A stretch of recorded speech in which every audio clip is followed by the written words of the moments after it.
थोड़ा सहज और सामान्य हो जाएं। व्यवहारिक कठिनाई पहले दिन होती हैं।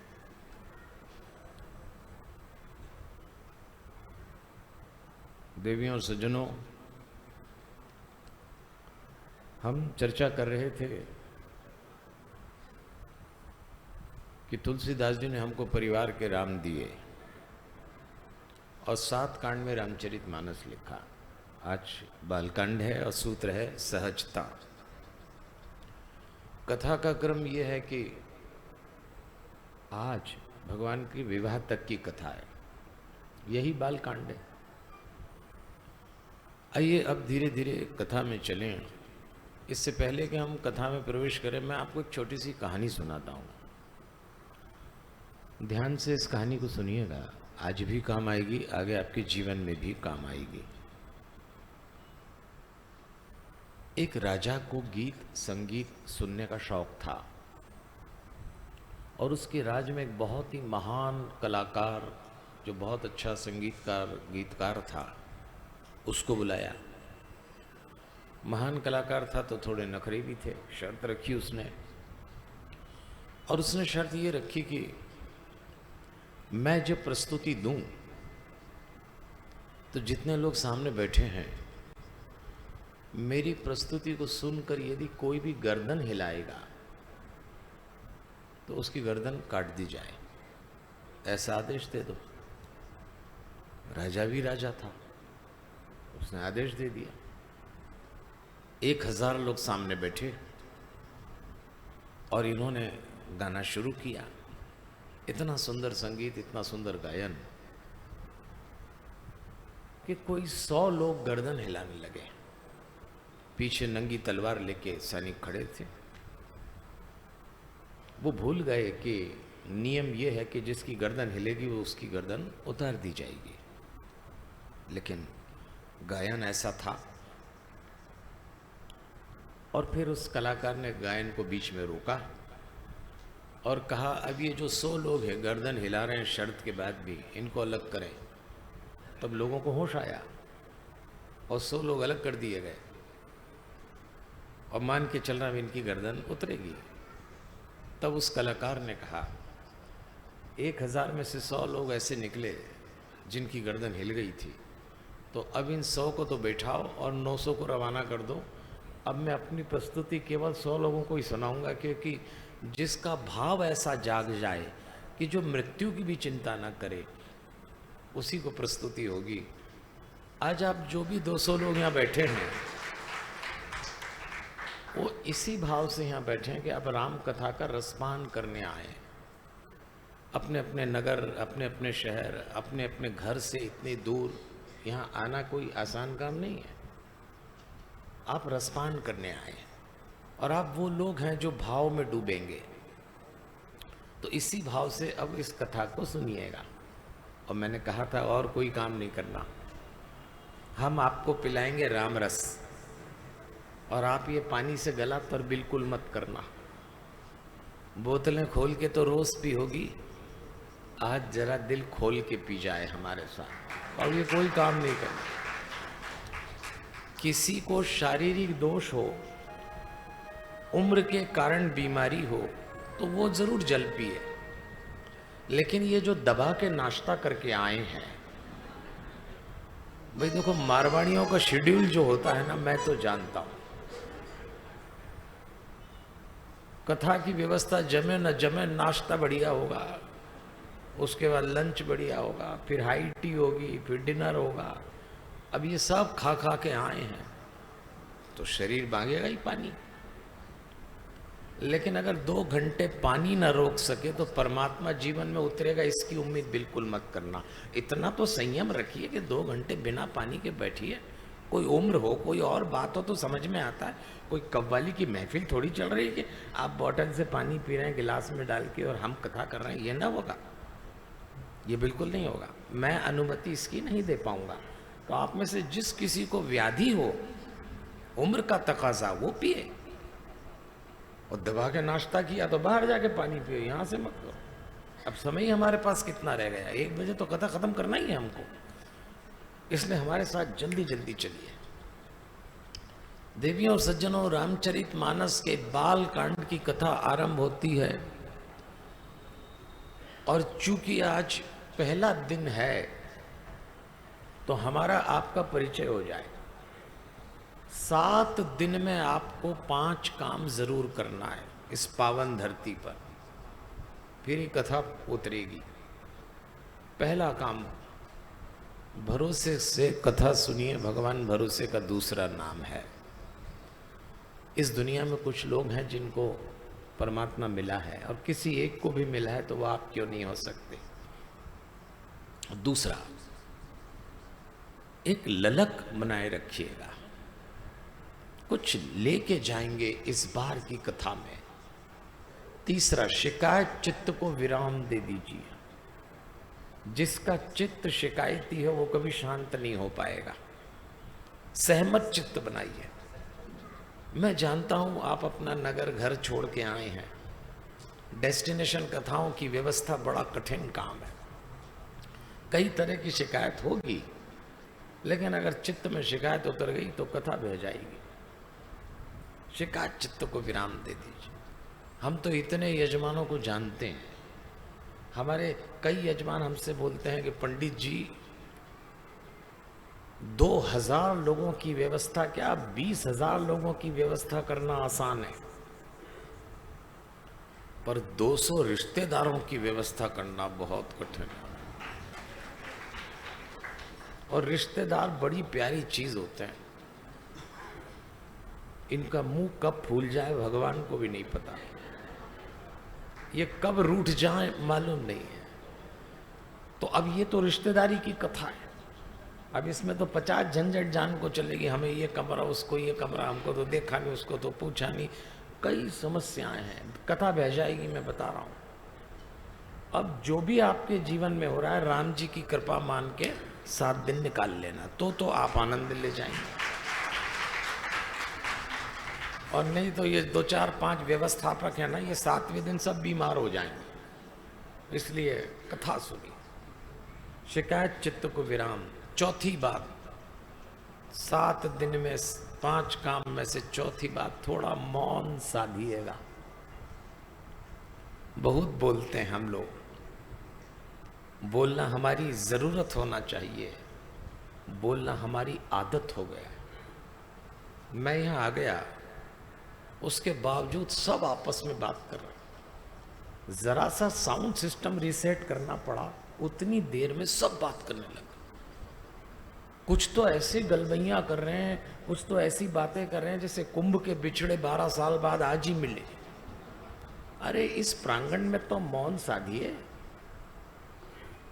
शोर में ईश्वर किसी को नहीं मिला, भगवान मिलता है शून्य में।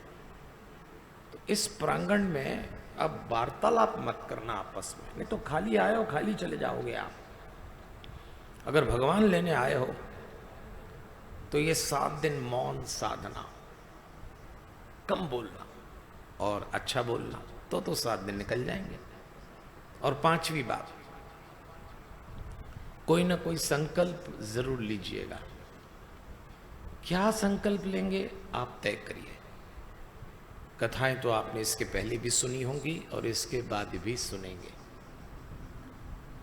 लेकिन इस बार की कथा में रूपांतरण होना चाहिए, ट्रांसफॉर्मेशन। कोई ना कोई बुराई, अनुचित, गलती, गलत काम हम सबके जीवन में हो रहा है, कोई किसी से कहता नहीं। लेकिन इस बार की कथा में संकल्प लेंगे, अशुभ छोड़ जाएंगे और शुभ लेके जाएंगे। क्या छोड़ना है आप तय करना। सबको मालूम है, हर एक के भीतर कोई तंबाकू खाता, बीड़ी, सिगरेट, शराब, निंदा, क्रोध, अनुचित वाणी, कर्कश वाणी और भी कई काम हम ऐसे कर रहे होंगे जो हमें नहीं करना चाहिए। इस बार अयोध्या की धरती पे छोड़ दीजिए। आइए, बालकांड का कथाक्रम मैं आपको बता चुका हूं। ऐसी परंपरा है कि जब किसी ग्रंथ का आरंभ होता है तो पहले उसके महात्म्य की चर्चा होती है। सम्मत 1631 तुलसीदास जी ने लिखा है कि 1631 सम्मत में रामचरितमानस की रचना हुई। एक बात सोचने की है, आप विचार करना थोड़ा। तुलसीदास जी जब रामचरितमानस की रचना पूरी कर चुके तो उनकी उम्र क्या थी? 77 वर्ष, 77 ईयर्स। कौन कहता है कि बुढ़ापे में सृजन नहीं हो सकता? कौन कहता है कि वृद्धावस्था में थक जाते हैं?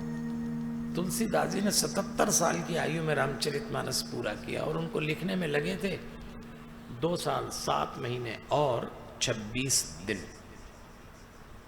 इतनी तैयारी करके रामचरितमानस हमको सौंपा है।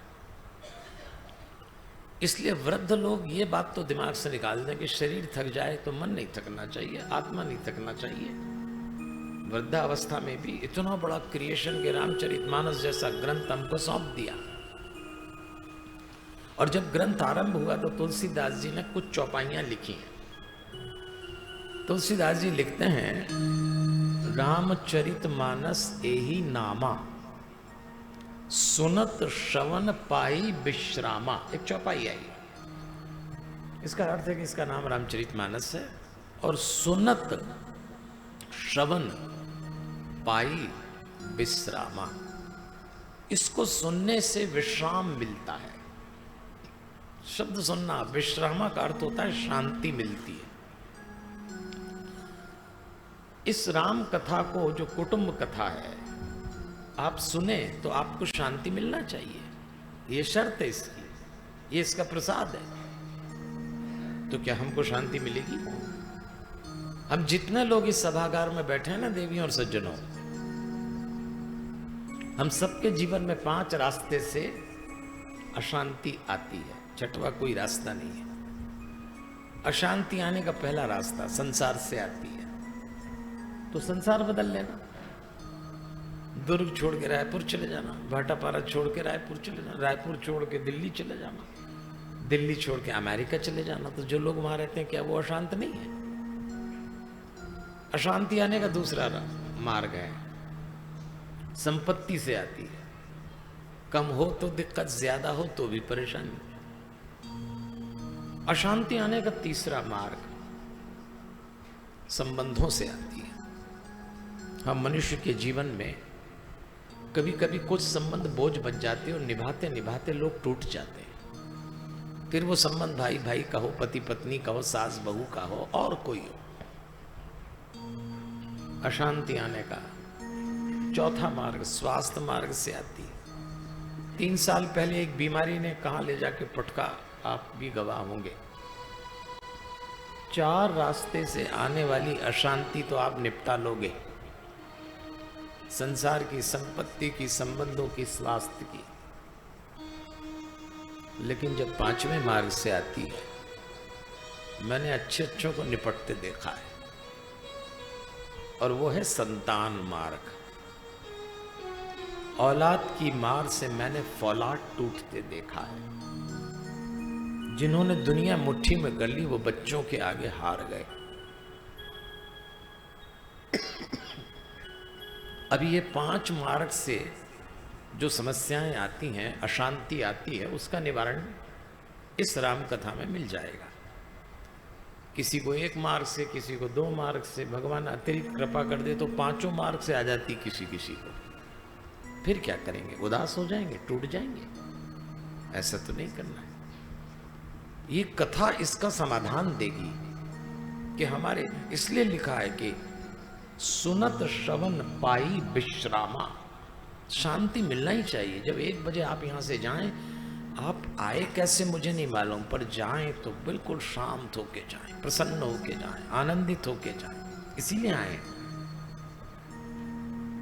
अभी तो ऐसी ऐसी बीमारी चिपक गई लोगों को, देवियों और सज्जनों, कि विश्राम है ही नहीं, शांति है ही नहीं। और कोविड के बाद तो क्या कहना है।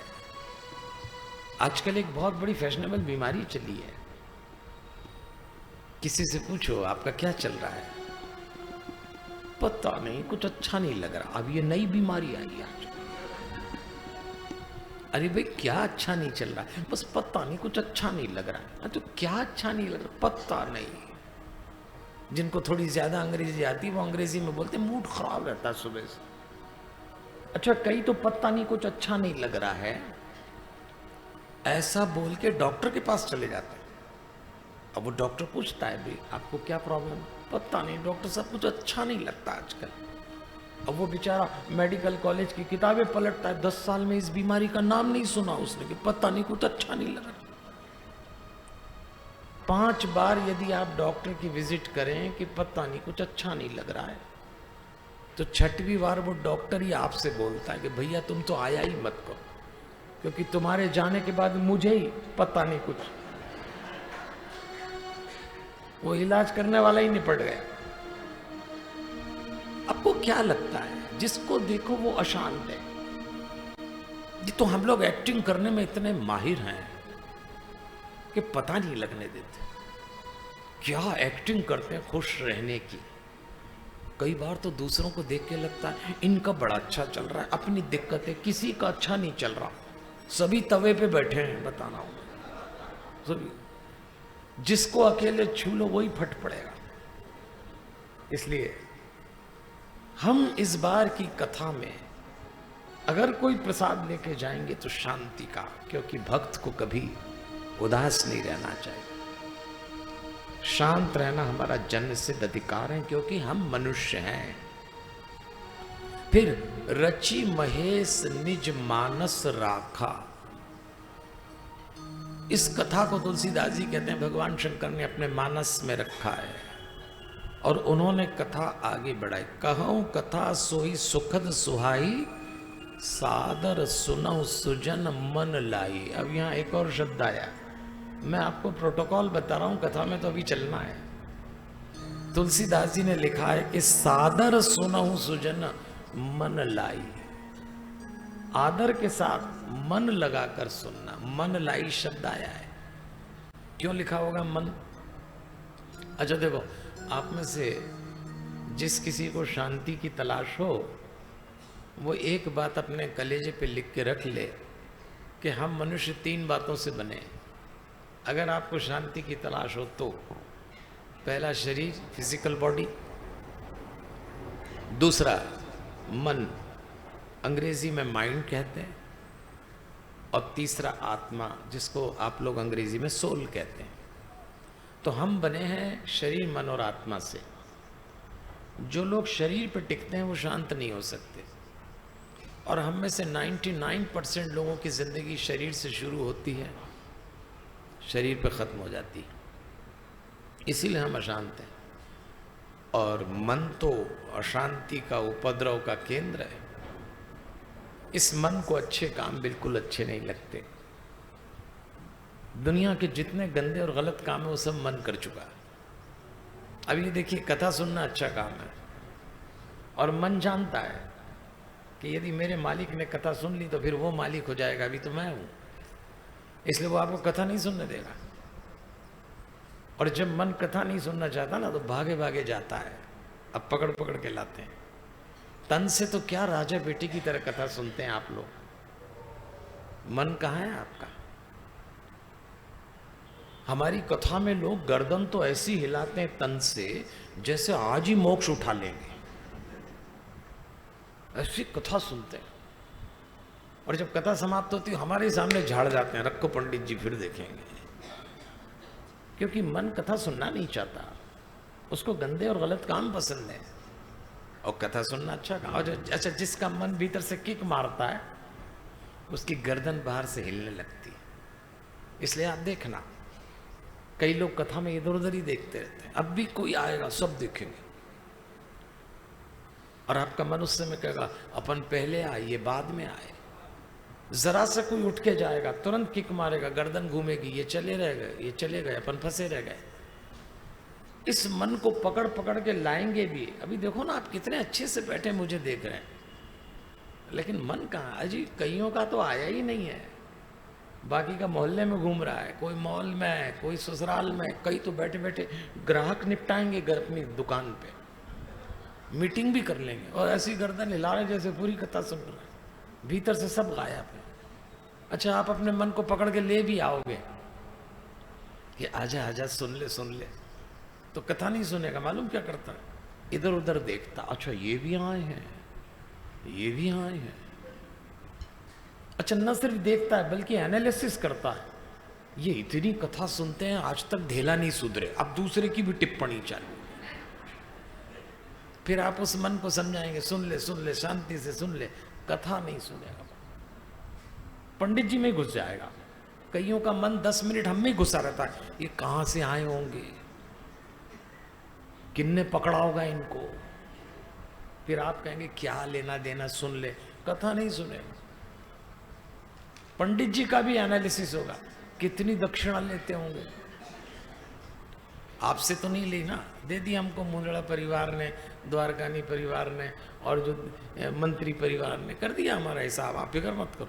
लेकिन नहीं, और ज्यादा देर अगर कथा सुनो तो मन पंडित जी पे भी शक करता है, ये पंडित जी इतनी बड़ी बड़ी बातें बोल रहे हैं, खुद भी पालते हैं कि हम ही को ठोके जा रहे हैं। अब इसलिए तुलसीदास जी ने आरंभ में ऐसा लिखा है और हमको सावधान किया है कि सादर सुनहु सुजन मन लाई। देवियों और सज्जनों, मन लगा के कथा सुनना, नहीं तो कुछ हासिल नहीं होगा, ये कथा भी ऐसे ही बह जाएगी। आइए अब एक दृश्य आता है। एक बार साधु संत इकट्ठे हुए, भरद्वाज मुनि बस ही प्रयागा। भरद्वाज ऋषि के आश्रम में साधु संत इकट्ठे हुए, विचार विमर्श हुआ, और जब जाने का समय आया तो भरद्वाज जी ने याज्ञवल्क्य जी ऋषि को रोक लिया। जाग बलि मुनि परम विवेकी, परम विवेकी थे याज्ञवल्क्य, और उनसे कहा कि आप मुझे राम कथा सुनाइए। तब उन्होंने कहा कि राम कथा तो तुमको मालूम है भरद्वाज, लेकिन तुम इसलिए सुन रहे हो कि तुम्हारे माध्यम से संसार सुन सके, तो तात सुनहु सादर मन लाई। फिर से शब्द आया, उन्होंने कहा सादर मन लगा के सुनना, मैं तुम्हें कथा सुनाता हूं। और यही बात मैं आपसे कह रहा हूं, मैं भी समय का पाबंद हूं, आप भी रहेंगे। 10 बजे शुरू करेंगे, 1 बजे पूरी करेंगे। आज भी 1 बजे ही करेंगे, आज व्यवहारिक कठिनाई थी आरंभ में, लेकिन 1 बजे पूरी करेंगे। इसलिए हम थोड़ा जल्दी जल्दी चलेंगे, आप मेरे साथ जल्दी जल्दी। साद, इधर देखिए, इधर इधर, मैंने अब भी कहा आपसे, आप नहीं देख रहे, मैं बताऊं कौन देख रहा, वो किक मार रहा है मन। देखो, ये तो परिवार की कथा है, तो बच्चे तो आएंगे, और बच्चे आएंगे, बोलेंगे, रोएंगे, चिल्लाएंगे, खेलेंगे। आपकी औलाद तो नहीं है, आपकी है तो मुझे देखो, लेकिन वो यही चलेगा, वो आप देख भी नहीं रहे, वो आपका मन किक मारता, देखो देखो किसका बच्चा रोया, तुम्हारा नहीं रोया, हमको देखो। चले कथा में, मैं फिर याद दिला दूं, तात सुनऊ सादर मन लाई, मन लगा के सुनना। और इस मन को कथा सुनना अच्छा नहीं लगता, इसलिए इस पे कंट्रोल करके सुनिएगा। और अब वो कथा सुनाना आरंभ करते हैं कि एक बार त्रेता युग माही, शंभु गए कुंभज ऋषि पाही। इस चौपाई का अर्थ होता है कि एक बार त्रेता युग में भगवान शंकर अपनी पहली पत्नी सती के साथ राम कथा सुनने अगस्त ऋषि के आश्रम में गए। भगवान शिव के 2 विवाह हुए। पहली पत्नी का नाम था सती देवी। सती किन की बेटी थी? दक्ष राज की। दक्ष का मतलब होता टैलेंटेड। तो सती खूब पढ़ी लिखी, तार्किक, विद्वान, हर बात पे प्रश्नोत्तर करना, हर बात पे तर्क करना सती का स्वभाव था। तो भगवान शंकर ने कहा चलती हो कथा सुनने? सती जी ने कहा कथा सुनने कौन जाएगा। अच्छा, पढ़े लिखे लोगों को कथा थोड़ी कम पसंद आती है, लेकिन पति जा रहे थे तो चली गई। अगस्त ऋषि के आश्रम में जब ये दोनों पति पत्नी पहुंचे तो अगस्त ऋषि ने देखा भगवान शंकर आए, तो वक्ता अपने आसन से खड़े हो गए और अगस्त जी ने शंकर जी को प्रणाम किया। तो सती देवी का माथा ठनक गया। सती देवी को लगा कि वक्ता श्रोता को प्रणाम कर रहा है। वक्ता है अगस्त जी, मेरे पति शंकर श्रोता बन के आए। परंपरा तो ये है कि श्रोता वक्ता को प्रणाम करता है। तो बस पहली गलती सती जी ने क्या करी कि वक्ता पे डाउट किया। कथा सुनने में वक्ता पे डाउट मत करो। पहले ही ठोक बजा के बुलाओ अगर आपको डाउट लगता है। जैसे हम हैं तो आपको क्या लगता है हम डायरेक्ट आ जाते हैं? हमारा भी सिलेक्शन होता है। ये सब बैठे होंगे मंत्री परिवार के, मुंदड़ा परिवार के, द्वारकानी, किसकी कथा कराना, फिर सिलेक्शन बोर्ड बना होगा, हमारी पैनल बनी होगी, 4-5 वक्ताओं के स्क्रीन पे। हमें तो यजमानी बताते हैं कि 3-4 बाबाओं की स्क्रीन पे कथा लगाते हैं, परिवार के बच्चों को बैठा के बोलते हैं अब देखो किस बाबा की वो। फिर आपका जब आता है तो बच्चे बोलते हैं ये बाबा ओके, तब आप ओके। अब हम ओके हो गए तो सुनो, फिर अब छेड़छाड़ मत करो हमारे साथ। लेकिन वक्ता पे डाउट किया, कथा बह गई। दूसरी गलती, पति ने प्रणाम किया, इन्होंने नहीं किया। तीसरी गलती, जब कथा शुरू हुई शंकर जी तो ध्यान से सुन रहे, लेकिन सती जी ध्यान से नहीं सुनती, कभी इधर देखती कभी उधर देखती। कुछ लोग जब तक कथा में 5 बार इधर उधर न देखें उनकी कथा नहीं पचती। कथा पूरी, पति पत्नी उठ के बाहर निकले, त्रेता युग का प्रसंग चल रहा। उसी समय वो दृश्य चल रहा था जिसमें रावण ने सीता जी का अपहरण कर लिया। श्री राम सीता जी को रोते हुए ढूंढ रहे, हाथ सीते पेड़ से लिपट गए, हिरण को पकड़ लिया। लक्ष्मण जी राम जी को समझा रहे, पूछत चलत लता तरुपाती, लक्ष्मण समुझाए बहु भांति। शिव जी ने दृश्य देखा तो अपनी पत्नी से कहा, जिन राम की कथा सुन के हम आ रहे हैं उन्हीं की लीला चल रही है, हमारा भाग्य देखो। लेकिन लीला में बीच में जा नहीं सकते, तो मैं दूर से प्रणाम कर रहा हूं, आप भी प्रणाम कर लीजिए। सती देवी ने कहा, ये रोता हुआ राजकुमार है, मैं क्यों प्रणाम करूं? मैं नहीं मानती ये राम भगवान है। अब देखना अंतर, कथा सुनने का भाव देखना। डूब कर कथा शिव जी ने सुनी तो रोते हुए राजकुमार में राम दिख गए।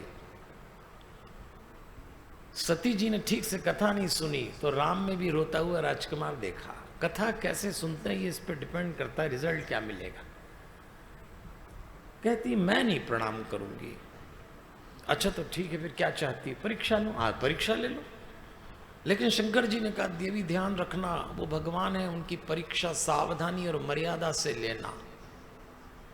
ईश्वर परीक्षा का विषय नहीं होता, ईश्वर जिज्ञासा का विषय होता है। आप भगवान के प्रति क्यूरियोसिटी रख सकते हैं, आप भगवान के प्रति डाउट नहीं रख सकते।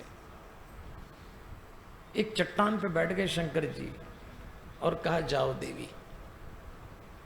उन्होंने समझाया, अपनी पत्नी को समझ नहीं आया तो आंख बंद करके एक चौपाई लिखी रामचरितमानस में, होई है सोई जो राम रची राखा, को करी तर्क बड़ा वही साखा। स्पाउस रिलेशनशिप के लिए इससे अच्छी चौपाई और क्या मिलेगी। पति पत्नी के संबंधों पे ये एक बड़ी सुंदर चौपाई है। शिव जी कहते हैं, मैंने अपनी पत्नी को खूब समझाया पर उसको समझ नहीं आया।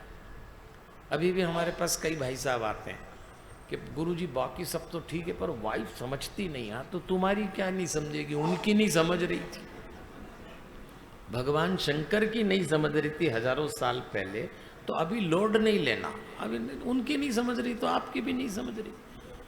अब जो शंकर जी ने किया वो सुनिए। चट्टान पे बैठ गए, आंख बंद की, होई है सोई जो राम रची राखा।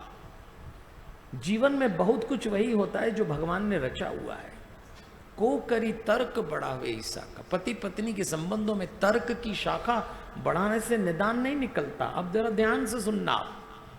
दो बातें, होई है सोई जो राम रची राखा। आपके जीवन में जो स्त्री पत्नी बन के आई है, आपके जीवन में जो पुरुष पति बन के आया है, बेशक आपने चयन किया होगा, परिवार वालों ने किया, पर आपको क्या लगता है? ऊपर निर्णय हुआ था, आपका जीवन साथी ऊपर वाले की स्वीकृति है। होई है सोई जो राम रची राखा। ये सब राम रची राखा ही बैठे हैं यहाँ जितने। तो आपके जीवन में कभी पत्नी को लेके तनाव हो, पति को लेके तनाव हो, तो सोचना राम रची राखा है। आज से तो अपने पति का नाम तो राम रची राखा ही रख देना, पत्नी का नाम भी। ये कौन है? बोले राम रची राखा। अगर ये मान लोगे तो टेंशन कम हो जाएगा, और नहीं तो जिंदगी भर लड़ते रहोगे। राम रची राखा आपके हाथ में है क्या? कुछ नहीं, तय था। लेकिन अगली पंक्ति सुनना, को करी तर्क बढ़ावई शाखा। पति पत्नी के बीच तर्क की शाखा बढ़ाने से समाधान नहीं निकलता। शिव जी ने बड़ी गहरी बात बोली है, क्योंकि पति पत्नी एक की बात पे दूसरा तर्क दे, तीसरा तर्क दे, तो ये दोनों लड़ते ही रहेंगे जीवन भर। और शायद आपको जानकारी हो ना हो तो मैं बताता हूं, दुनिया में सिर्फ और सिर्फ भारत के पति पत्नी ऐसे हैं जिनको लड़ने के लिए और कोई टाइम नहीं मिलता। भारत में पति पत्नी रात को ही लड़ते, और कई तो सारी रात लड़ते। और लड़ने की स्टाइल कौन सी मालूम है? अंताक्षरी फ्रेम में लड़ते हैं। अंताक्षरी फ्रेम तो जानते ना, एक इसने बोला, एक उसने बोला, एक किसने बोला, एक सारी रात लड़ते। कई घरों में तो 10 साढ़े 10 बजे रात को पति स्टार्ट करता है, एकदम 10 बजे गरज के बोलता है तू ऐसी। 11 बजे वो भी पलट के बोलती है तो तुम भी ऐसी। अब चली अंताक्षरी। 12:30 बजे फिर पति पलट के बोलता है तू शुरू से ऐसी। 1:30 बजे वो भी फिर पलट के बोलती है तो तुम भी शुरू से ऐसी। 2:30 बज जाती। 3 बजे पति अगला संवाद बोलता है तेरा खानदान ऐसा। अब 3 बजे घरवाली का खानदान लाता है सुबह। 4:30 भी वो भी गरजती है तो तुम्हारा भी खानदान ऐसा, मैं ही संभाले फिर रही हूं, नहीं तो लायक नहीं था। लड़ते लड़ते दोनों को सुबह की 6 बज जाती। लेकिन भारत के पति पत्नी कमाल के हैं देवियों और सज्जनों, 6 बजे तक लड़ते हैं। और 6 बजे मालूम क्या कहते हैं? चलो दिमाग खराब हुआ, चाय पिलाओ। चाय साथ में पीते हैं। हाँ, ताली बजा लो आप, इसमें क्या दिक्कत है? देखो, ताली इसलिए बजा लो कि आपकी बात नहीं कर रहा हूं। हाँ, आप लोगों को तो आइडिया भी नहीं कि पति पत्नी रात को लड़ते हैं, क्योंकि यहां जो पति पत्नी बैठे हैं उनके तो चेहरे देख के लग रहा है एकदम अलग है। क्या नूरानी चेहरे हैं आपके, क्या मुस्कुराहट है। आपको आइडिया, आप तो ताली बजाओ जोरदार, आपको क्या दिक्कत है? अपन तो दूसरों की बात कर रहे हैं, यहां जो पति पत्नी एकदम अलग हैं। इसलिए शिव जी कहते हैं को करी तर्क बड़ा वही शाखा। तर्क की शाखा बढ़ाने से निदान नहीं निकलेगा। आंख बंद करके बैठ गए, ये गई, हाथ सीते राम रो रहे, तो विचार किया कि सीते सीते पुकार रहे हैं, तो चलो एक काम करती हूँ, सीता का वेश बना के पहुंच जाती हूँ। और सीता बन के गई। राम जी ने दूर से देखा तो दोनों हाथ उठाए और कहा माता जी प्रणाम, इस जंगल में अकेले कहाँ घूम रही हैं? कहाँ है महादेव? पकड़ा गई तो दौड़ के आई, अपने पति के पास आके खड़ी हो गई। भगवान शंकर आंख बंद करके खड़े, घबराई। शंकर जी ने आंख खोल के देखा, सती जी पास में खड़ी, तो पूछा क्या बात है, परीक्षा ले आई? तो झूठ बोल दिया। और क्या कहती हैं सुनिए, कछु न परीक्षा लीन गोसाई, मैंने परीक्षा नहीं ली। और मनुष्य जब एक झूठ बोलता है तो 2 या 3 की मर्यादा खत्म हो जाती है। परीक्षा लेके आई थी, पर कहती है कछु न परीक्षा लीन गोसाई। और क्या बोलती हैं, कीन प्रणाम तुम्हारी नाई, मैंने परीक्षा नहीं ली, आप ही की तरफ प्रणाम करके आ गई। और झूठ। शंकर जी आंख बंद करते चौंक गए। वो तो जानते थे कि ये कोई प्रणाम करने वाली तो नहीं है। एक घरवाला अपनी घरवाली को जितने अच्छे से जानता है, और एक घरवाली अपने घरवाले को जितना अच्छे से जानती, कोई तीसरा नहीं जानता। और इन दोनों की भी जिंदगी भर लड़ाई इसी बात की होती है कि तुम तो हमें जान ही नहीं पाए, तुम तो हमें जान ही नहीं पाए। पूरी जिंदगी लड़ते हैं और यही जानते हैं दोनों एक दूसरे। शिव जी ने आंख बंद करी कि क्या करके आई देखूं, तो देखा तो कहा अरे ये क्या किया आपने, इस शरीर से आपने मेरी मां सीता जी का देह धरा, तो अब मेरे आपके पति पत्नी के संबंध नहीं रह सकते, मैं आपका मानसिक त्याग करता हूं। और त्याग कर दिया। और फिर वो अपने पिता के यज्ञ में योगाग्नि में अपनी देह त्यागती। ये कथा आप जानते हैं। मैंने कहा ना, कथाएं आप सब जानते हैं, मैं सूत्र की बात करूंगा। देवियों और सज्जनों, आजकल कथा सुनाने का समय गया। अब व्यासपीठ से कोई कथा नहीं सुनाता। 50-60 साल पहले आपको राम कथा सुनना हो तो मुरारी बापू डोंगरे जी को बैठाना पड़ता था, महाराज को। आज कथा तो सबको मालूम है। अगर आपको कथा सुनना है तो एक उंगली उठाइए, अब मारिए गूगल पे, इतने किस्म के राम जी और कृष्ण जी बाहर आएंगे कि उनको भी नहीं मालूम होगा, इतने अवतार गूगल करा देगा। लेकिन गूगल से जीवन नहीं निकलता। हम जो कथा सुनेंगे उसमें जीवन निकालने की कोशिश कर रहे हैं। शिव जी ने त्याग कर दिया। हाँ, ताली बजाना तो बजा लो आप, अच्छे से बजा लो। अच्छा, एक बार जोरदार ताली बजाइए भगवान राम दरबार के लिए। ये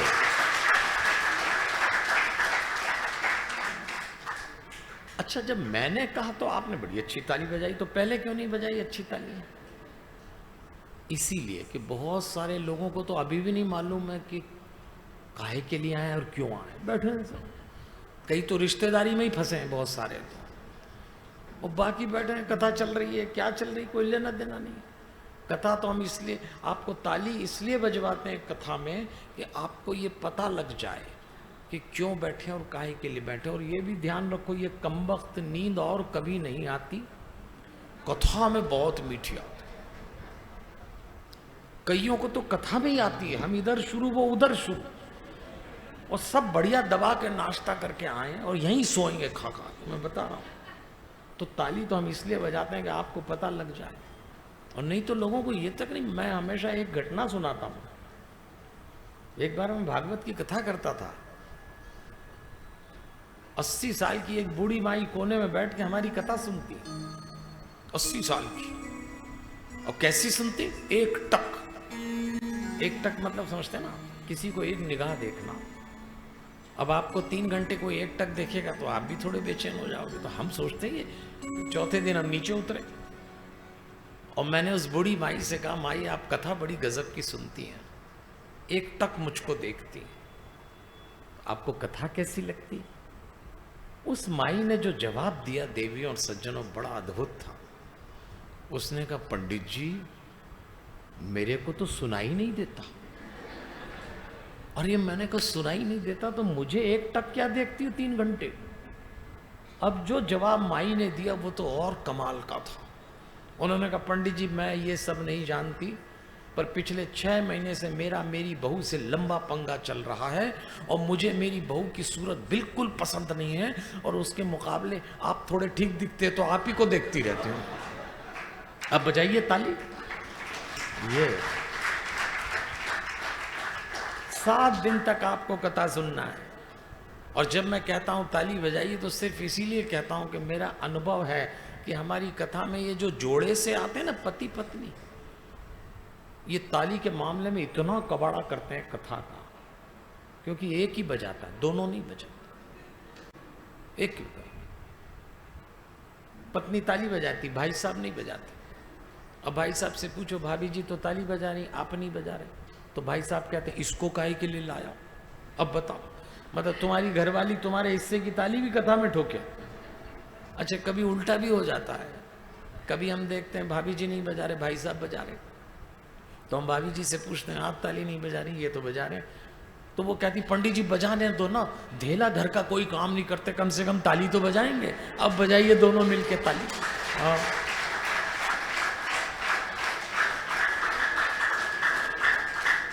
सुनने के लिए कथा मत सुनिए, जीवन के रूपांतरण के लिए 7 दिन होना चाहिए।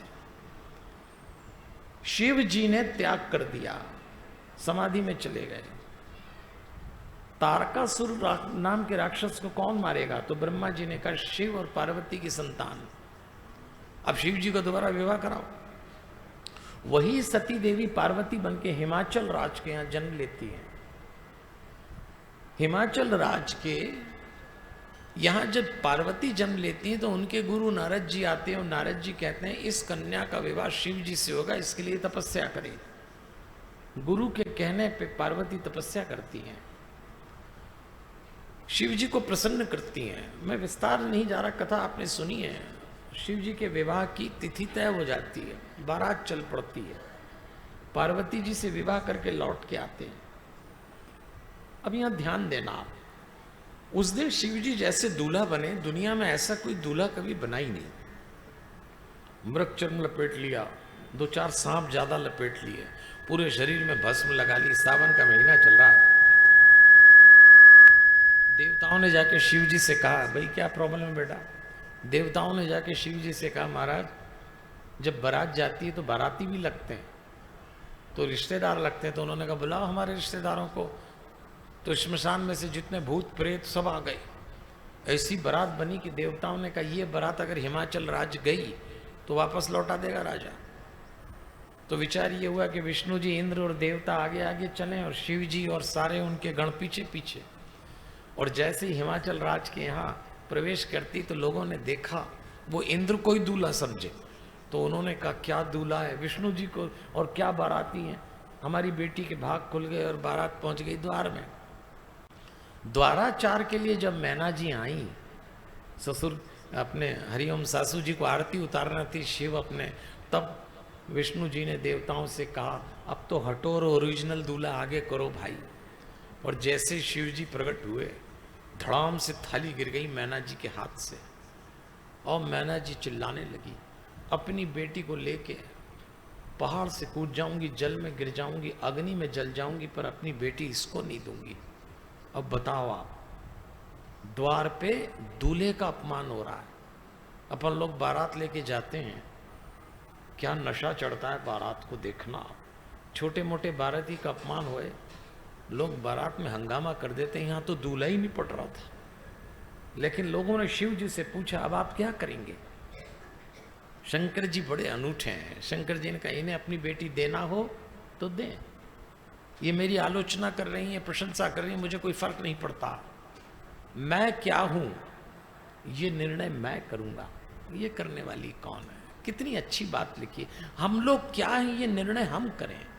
हम प्रसन्न हैं, उदास हैं, अच्छे बुरे हैं, इसका प्रमाण पत्र दूसरों से लेना बंद करिए। आज हम पूरा जीवन दूसरों से संचालित करते हैं। सुबह यदि आपको कोई कह दे आप बड़े अच्छे हैं, दिन भर बड़ा अच्छा निकल जाता है। सुबह सुबह अगर आपसे कह दे कोई आप तो ऐसे ही बेकार है, मूड खराब हो जाता है। हमारा रिमोट दूसरों के हाथ में है। शिव जी कहते हैं आप क्या हैं आप तय करिए, बेटी देना हो तो दे। उसी समय नारद जी आए और गुस्से में मैना जी ने कहा हमने नारद का क्या बिगाड़ा जो ऐसी तपस्या कराई मेरी बेटी से, ऐसा दूल्हा।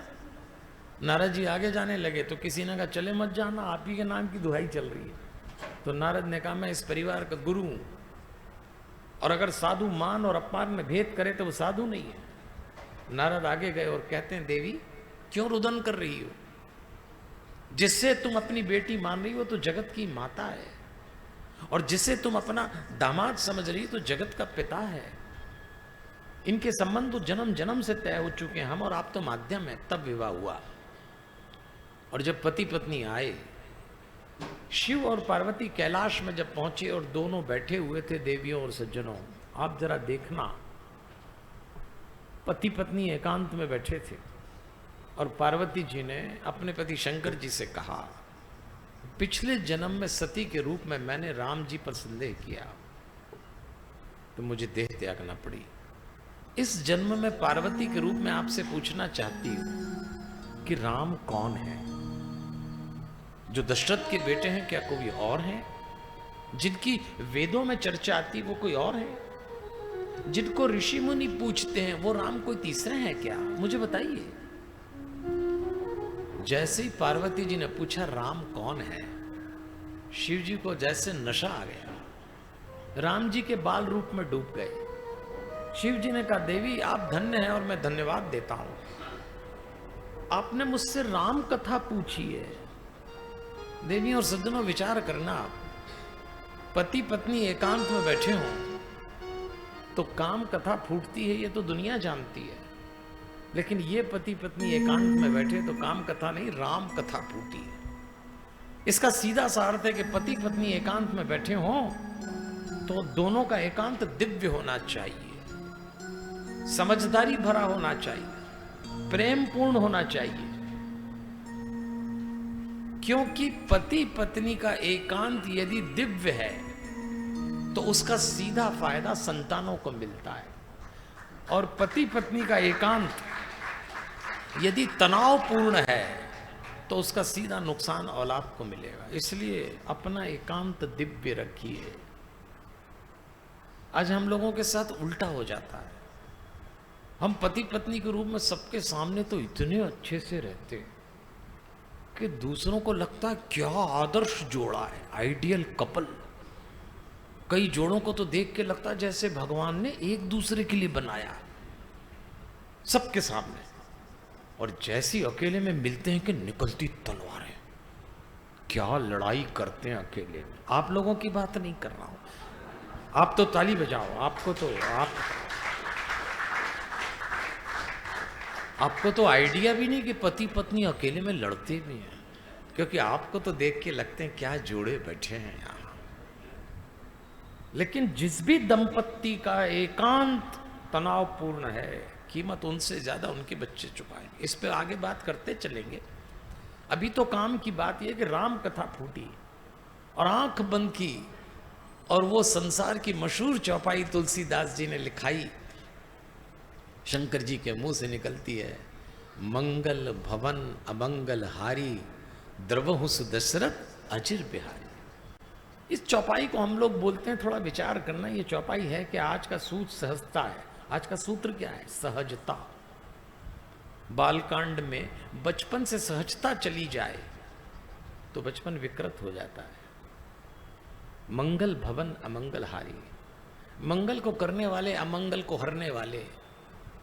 हे राम द्रवहुस दशरथ अजिर बिहारी, द्रवहु मतलब दया करिए, अजिर बिहारी मतलब दशरथ के आंगन में विहार करने वाले राम, आप मेरे भी जीवन में ऐसे मेरे बच्चों के भीतर उतरिए। ये इस चौपाई का अर्थ है। आज हमारे बच्चे हमारे आंगन में जब आते हैं तो हम बड़े प्रसन्न होते हैं, फिर जैसे जैसे बच्चे बड़े होते हैं हम तनावग्रस्त होने लगते हैं। आजकल के बच्चों के लालन पालन में माँ बाप थक गए, इसलिए इस चौपाई को अपने घर में रोज बोलिए, मंगल भवन अमंगल हारी, द्रवहुस दशरथ अजिर बिहारी। दशरथ के आंगन में विहार करने वाले राम हमारे भी आंगन में ऐसे ही उतरिए, हमारे बच्चों के जीवन में राम बन के उतरिए। आज हमारे बच्चों के जीवन में भी उनकी भी कई उलझने हैं, माँ बाप उलझे ऐसा नहीं, बच्चे भी उलझ गए। बचपन बहुत असहज सा हो गया है, सोच भी नहीं सकते थे आप। मैं तो कहता हूं कभी कभी विकृत हो गया है। इसलिए मंगल भवन अमंगल हारी। शिव जी कहते हैं देवी आप धन्य हैं, मैं आपको राम जन्म के कारण बताता हूं। अब देखो देवियों और सज्जनों, राम जन्म के कारण शिव और पार्वती के बीच बातचीत चल रही है। ये एक ऐसा जोड़ा है देवियों और सज्जनों, शिव और पार्वती का, इसलिए मैं इस जोड़े की बात आपसे कर रहा हूं कि ऐसा अद्भुत जोड़ा आपको मिलेगा नहीं। भगवान विष्णु के 24 अवतार मशहूर हैं, लेकिन भगवान शंकर के तो 75 अवतार हुए, और उसमें भगवान शंकर ने एक अवतार ऐसा लिया जिसको अर्धनारीश्वर अवतार कहते हैं। क्या अद्भुत अवतार है। अभी पति पत्नी का वार्तालाप चल रहा है इसलिए बोल रहा हूं मैं। अर्धनारीश्वर अवतार में शिव जी ने बताया मेरे आधे शरीर में पुरुष है और मेरे आधे शरीर में स्त्री है, इसीलिए आज सावन के महीने में आइए भगवान शंकर और पार्वती जी के अर्धनारीश्वर अवतार को याद करें और उसके पीछे जो संदेश उसको समझें। क्या रूप निराला है, दूर से देखो तो दो रूपों की एक छवि ऐसी लगती है जैसे मिलन हो रहा हो धरती पर दिन और रात का। तो क्या मतलब है अर्धनारीश्वर अवतार का, कभी आपने विचार किया है? पार्वती जी ने प्रश्न पूछा, राम कथा शुरू हो गई। तो चलिए मेरे साथ गाएंगे, आइए।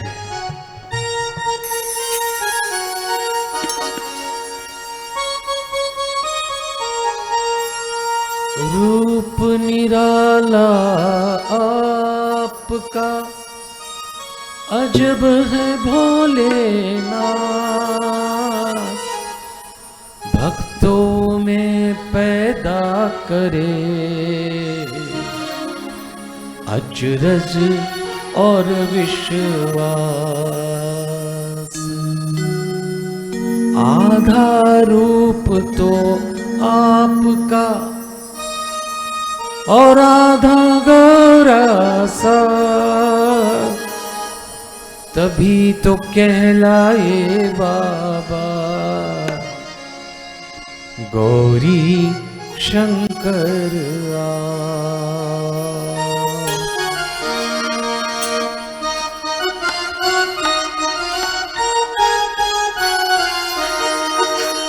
दो रूपों की एक छवि ऐसी लगती है आपकी, रूपों की एक छवि ऐसी लगती है आपकी, दो रूपों की एक छवि ऐसी लगती है आपकी, जैसे जगह मिलन की होवे हो, जैसे जगह मिलन की होवे धरती पर दिन रात की, जय हो भोलेनाथ की, जय हो भोलेनाथ की। दो रूपों की एक छवि ऐसी लगती है आपकी। ओम नमः शिवाय, ओम नमः शिवाय, ओम नमः शिवाय, ओम नमः शिवाय, ओम नमः शिवाय, ओम नमः शिवाय। देखिए पार्वती जी प्रश्न पूछ रही हैं, शंकर जी उत्तर दे रहे हैं। राम जन्म के कारण बताए। सबसे पहला कारण, जय और विजय को सनकादि ऋषियों ने शाप दिया, राक्षस हो जाओगे। दूसरा, जलंधर नाम का राक्षस अपनी पत्नी वृंदा के तप से सुरक्षित था, अत्याचार करता, भगवान ने वृंदा का तप भंग किया, शाप मिला। और तीसरा कारण, नारद शाप दीन एक बारा। नारद जी ने भगवान विष्णु को शाप दिया तो पार्वती जी चौंक गई। उन्होंने कहा, नारद जी ने क्यों शाप दिया? का अपराध रमापति कीना? विष्णु जी ने कौन सा अपराध किया जो मेरे गुरु नारद जी को शाप देना पड़ा? तो शंकर जी हंसे।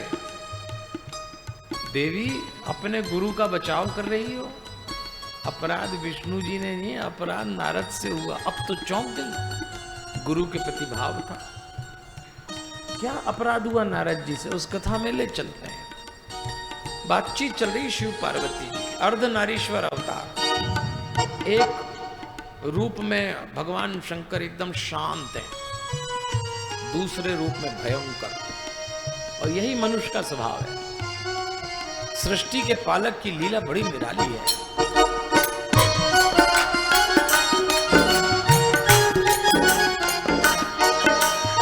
एक रूप में शांत सलोने, एक में भीम भयंकर। एक रूप में शांत सलोने, एक में भीम भयंकर। सिंथेसाइजर को लो।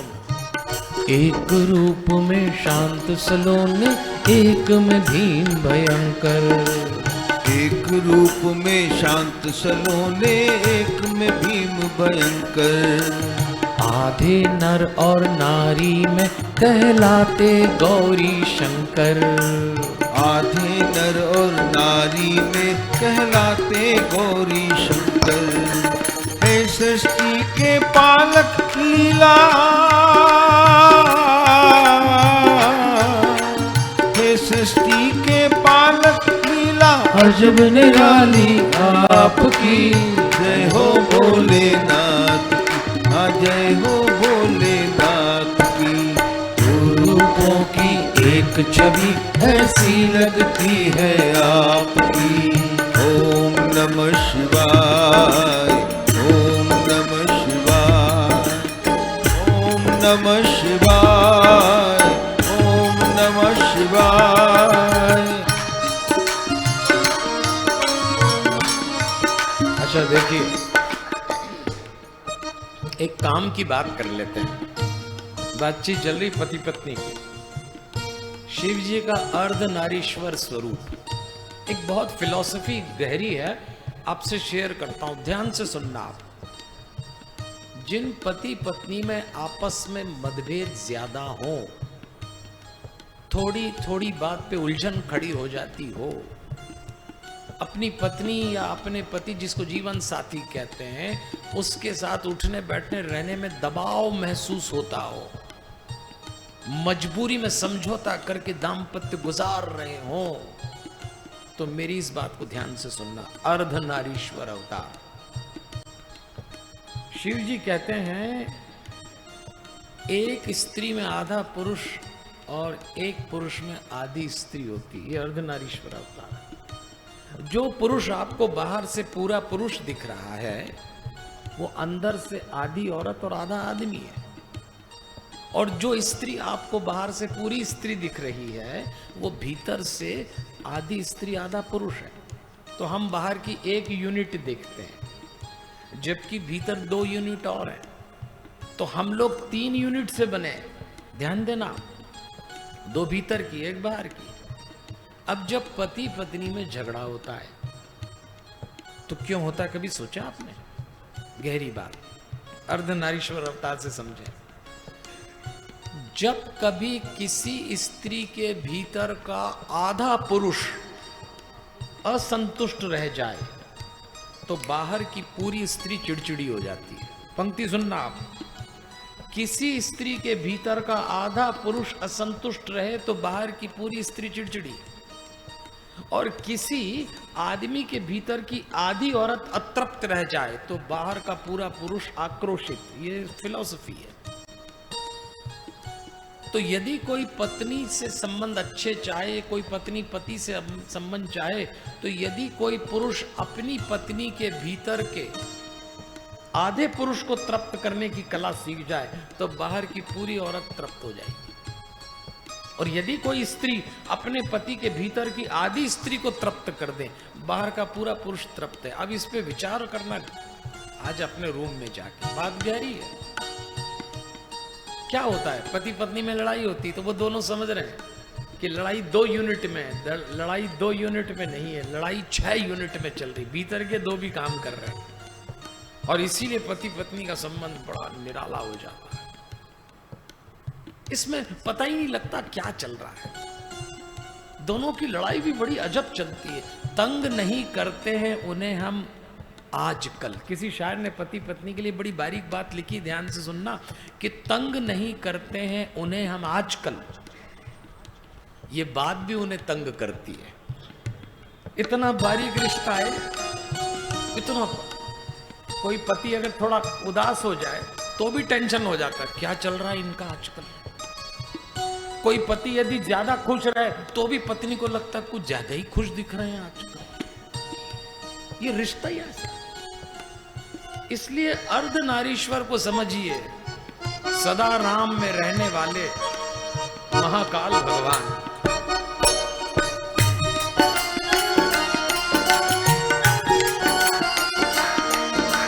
सदा राम में रमने वाले महाकाल भगवान। हाँ, सदा राम में रमने वाले महाकाल भगवान।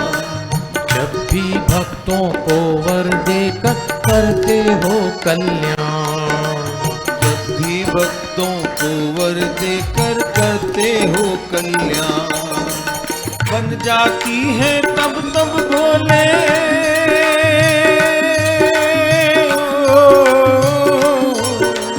बन जाती है तब तब भोले। नई कहानी आपकी, जय हो भोलेनाथ की। जय हो भोलेनाथ की। रूपों की एक छवि ऐसी लगती है आपकी। ओम नमः शिवाय, ओम नमः शिवाय, ओम नमः शिवाय, ओम नमः शिवाय, ओम नमः शिवाय, ओम नमः शिवाय। देखिए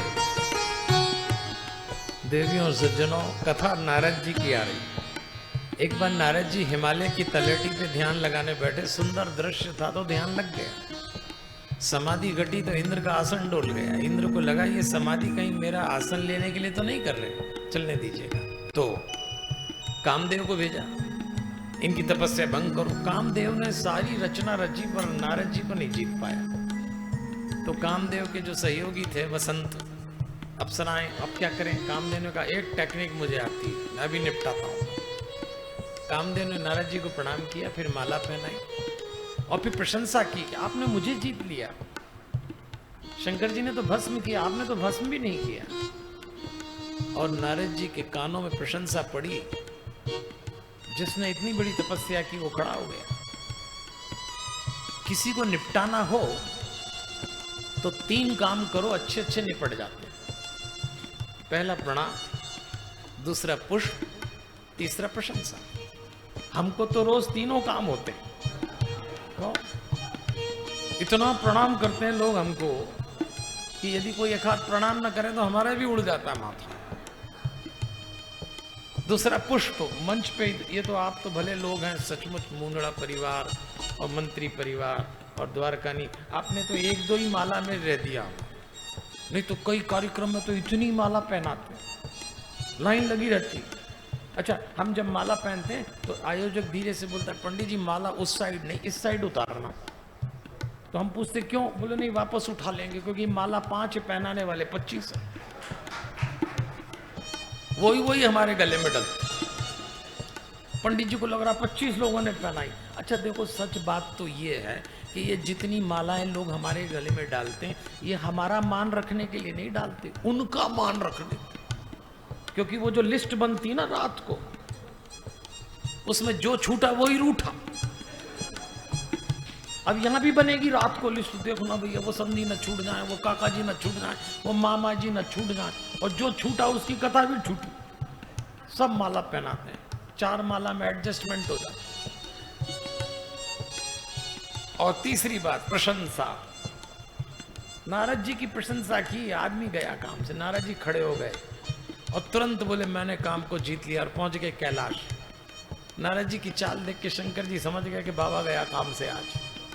क्यों नारद जी, क्या बात? बोले आपको पता लगा मैंने काम को जीत लिया और काम पराजित हो गया। आपने तो काम पे क्रोध भी किया, मैंने तो क्रोध भी नहीं किया, मैंने काम को जीता, मैंने काम को जीता। शंकर जी ने कहा देखो नारद जी, आपके मुंह से लोग राम कथा सुनना चाहते हैं, आप कितनी देर से काम कथा सुना रहे हो?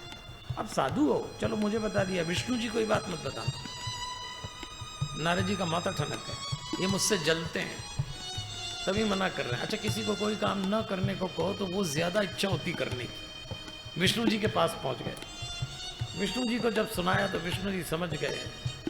तो विष्णु जी ने विचार किया, बेगी सो डारे हो खारी पन हमारा सेवक हितकारी। इसके भीतर गर्व का अंकुरण हो गया, जड़ सहित उखाड़ फेंकूंगा। और एक माया नगरी रची, शीलनिधि नाम का राजा, विश्वमोहिनी नाम की कन्या बनाई। नारद जी घूमते घूमते उस नगरी में गए, पूछा ये सब क्या है? बोले हमारी कन्या का स्वयंवर। नारद जी पहुंचे, राजा ने खड़े होकर कहा आप साधु हैं, मेरी बच्ची का भाग्य देख लें। कन्या का सुकोमल हाथ नारद जी के हाथ में आया। जो काम को जीतने का दावा कर रहे वो उलझ गए। कोमल हाथ में आया तो सोचने लगे, इस कन्या का विवाह मुझसे ही हो जाए तो क्या दिक्कत है? अब बहुत पूजा पाठ कर ली, अच्छा गृहस्थी में भी भगवान प्राप्त कर सकते हैं। तो पढ़ना था कि जो त्रिलोकपति होगा वो इसका पति होगा, और पढ़ ये लिया जो इसका प्रति होगा वो त्रिलोकपति होगा, उल्टा पढ़ लिया। सोचने लगे स्वयंवर में मेरा चेहरा तो अच्छा है नहीं, सुंदर बन के आऊं। तो विष्णु जी के पास गए, क्या बात है आपका सुंदर चेहरा दे दो, आपके जैसा चेहरा होगा तो मेरा स्वयंवर हो जाएगा। विष्णु जी मनी मन मुस्कुराए, हाँ बोले ले लो। इसको कहते हैं उधार का सौंदर्य, जो फिर ब्यूटी पार्लरों में मिलता है आजकल, वो उसको भी मिला। सौंदर्य मौलिक होना चाहिए, सौंदर्य उधार का चलता नहीं है, ले आए। विष्णु जी ने सौंदर्य की जगह बंदर की आकृति दे दी। कन्या दिख गई, विवाह का मन। समझो विवाह क्या होता है। विवाह बावलापन नहीं है, ये पति पत्नी का रिश्ता बड़ा गहरा होता है। देखो हमारे पहचान के एक पति पत्नी है, मांगीलाल नाम है पति का, और पत्नी का नाम है चंचला। ऐसा हुआ कि मांगीलाल मर गया, तो चंचला ने अपने बेटे हरिराम से कहा तेरे पिताजी मर गए, वो पितृ बन गए, तो मुझे गया जी ले चल, मैं उनका श्राद्ध करूंगी। तो बेटे ने कहा अभी आप भी क्या बात करते हो, साइंस के समय में गया जी ले जाके श्राद्ध नहीं कर, तो ले गया। पंडित जी ने पूजा कराई, पूजा करने के बाद एक पत्तल दी और बोले अब ये पत्तल है प्रसाद की, पितर आएंगे कौए के रूप में और पत्तल में खाना खाएंगे। पत्तल लेके घाट पे गए। बेटे ने अपनी माँ से पूछा माँ ये क्या कर रही? बोले देख पंडित जी ने बहुत अच्छी पूजा कराई है, पत्तल में प्रसाद है, तेरे पिता कौवा बन के पितृ के रूप में आके पत्तल पे प्रसाद खाएंगे। उन्होंने कहा माँ साइंस और टेक्नोलॉजी का टाइम है, अरे कोई कौवे के रूप में पिताजी आके पत्तल में खाएंगे? बोले नहीं नहीं खाएंगे। और उसी समय कौवा आया। गया जी में तो बहुत कौवे घूमते हैं, और पत्तल पे मंडराया। चंचला ने कहा देख तेरे पिताजी आ गए, पक्का आ गए, और खाएंगे अब ये प्रसाद। लेकिन वो कौवे ने 2 राउंड लगाए और उस पत्तल पे तो नहीं उतरा जो चंचला लाई थी, और पास में एक पत्तल रखी उसमें उतर गया। बेटे ने कहा देखा माँ मैं कह रही थी कहाँ झंझट में पड़े हो, ये कोई पिताजी आ रहे हैं, वो तो दूसरी पत्तल में खा रहा है कौवा। तब चंचला ने कहा पक्का तेरे ही पिताजी है, 100%। कैसे? बोले ये शुरू से ही पड़ोस वाली शर्मा मैडम के यहाँ नाश्ता करते थे, इनको मेरे हाथ का पसंद ही नहीं था। आप लोगों की बात नहीं हो रही, समझो नर अर्ध नारीश्वर अवतार।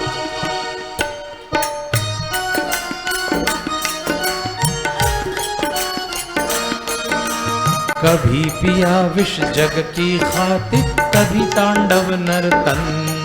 हाँ, कभी पिया विष जग की खातिर, कभी तांडव नर्तन। और कभी भस्मासुर को दे वरदानों का धन।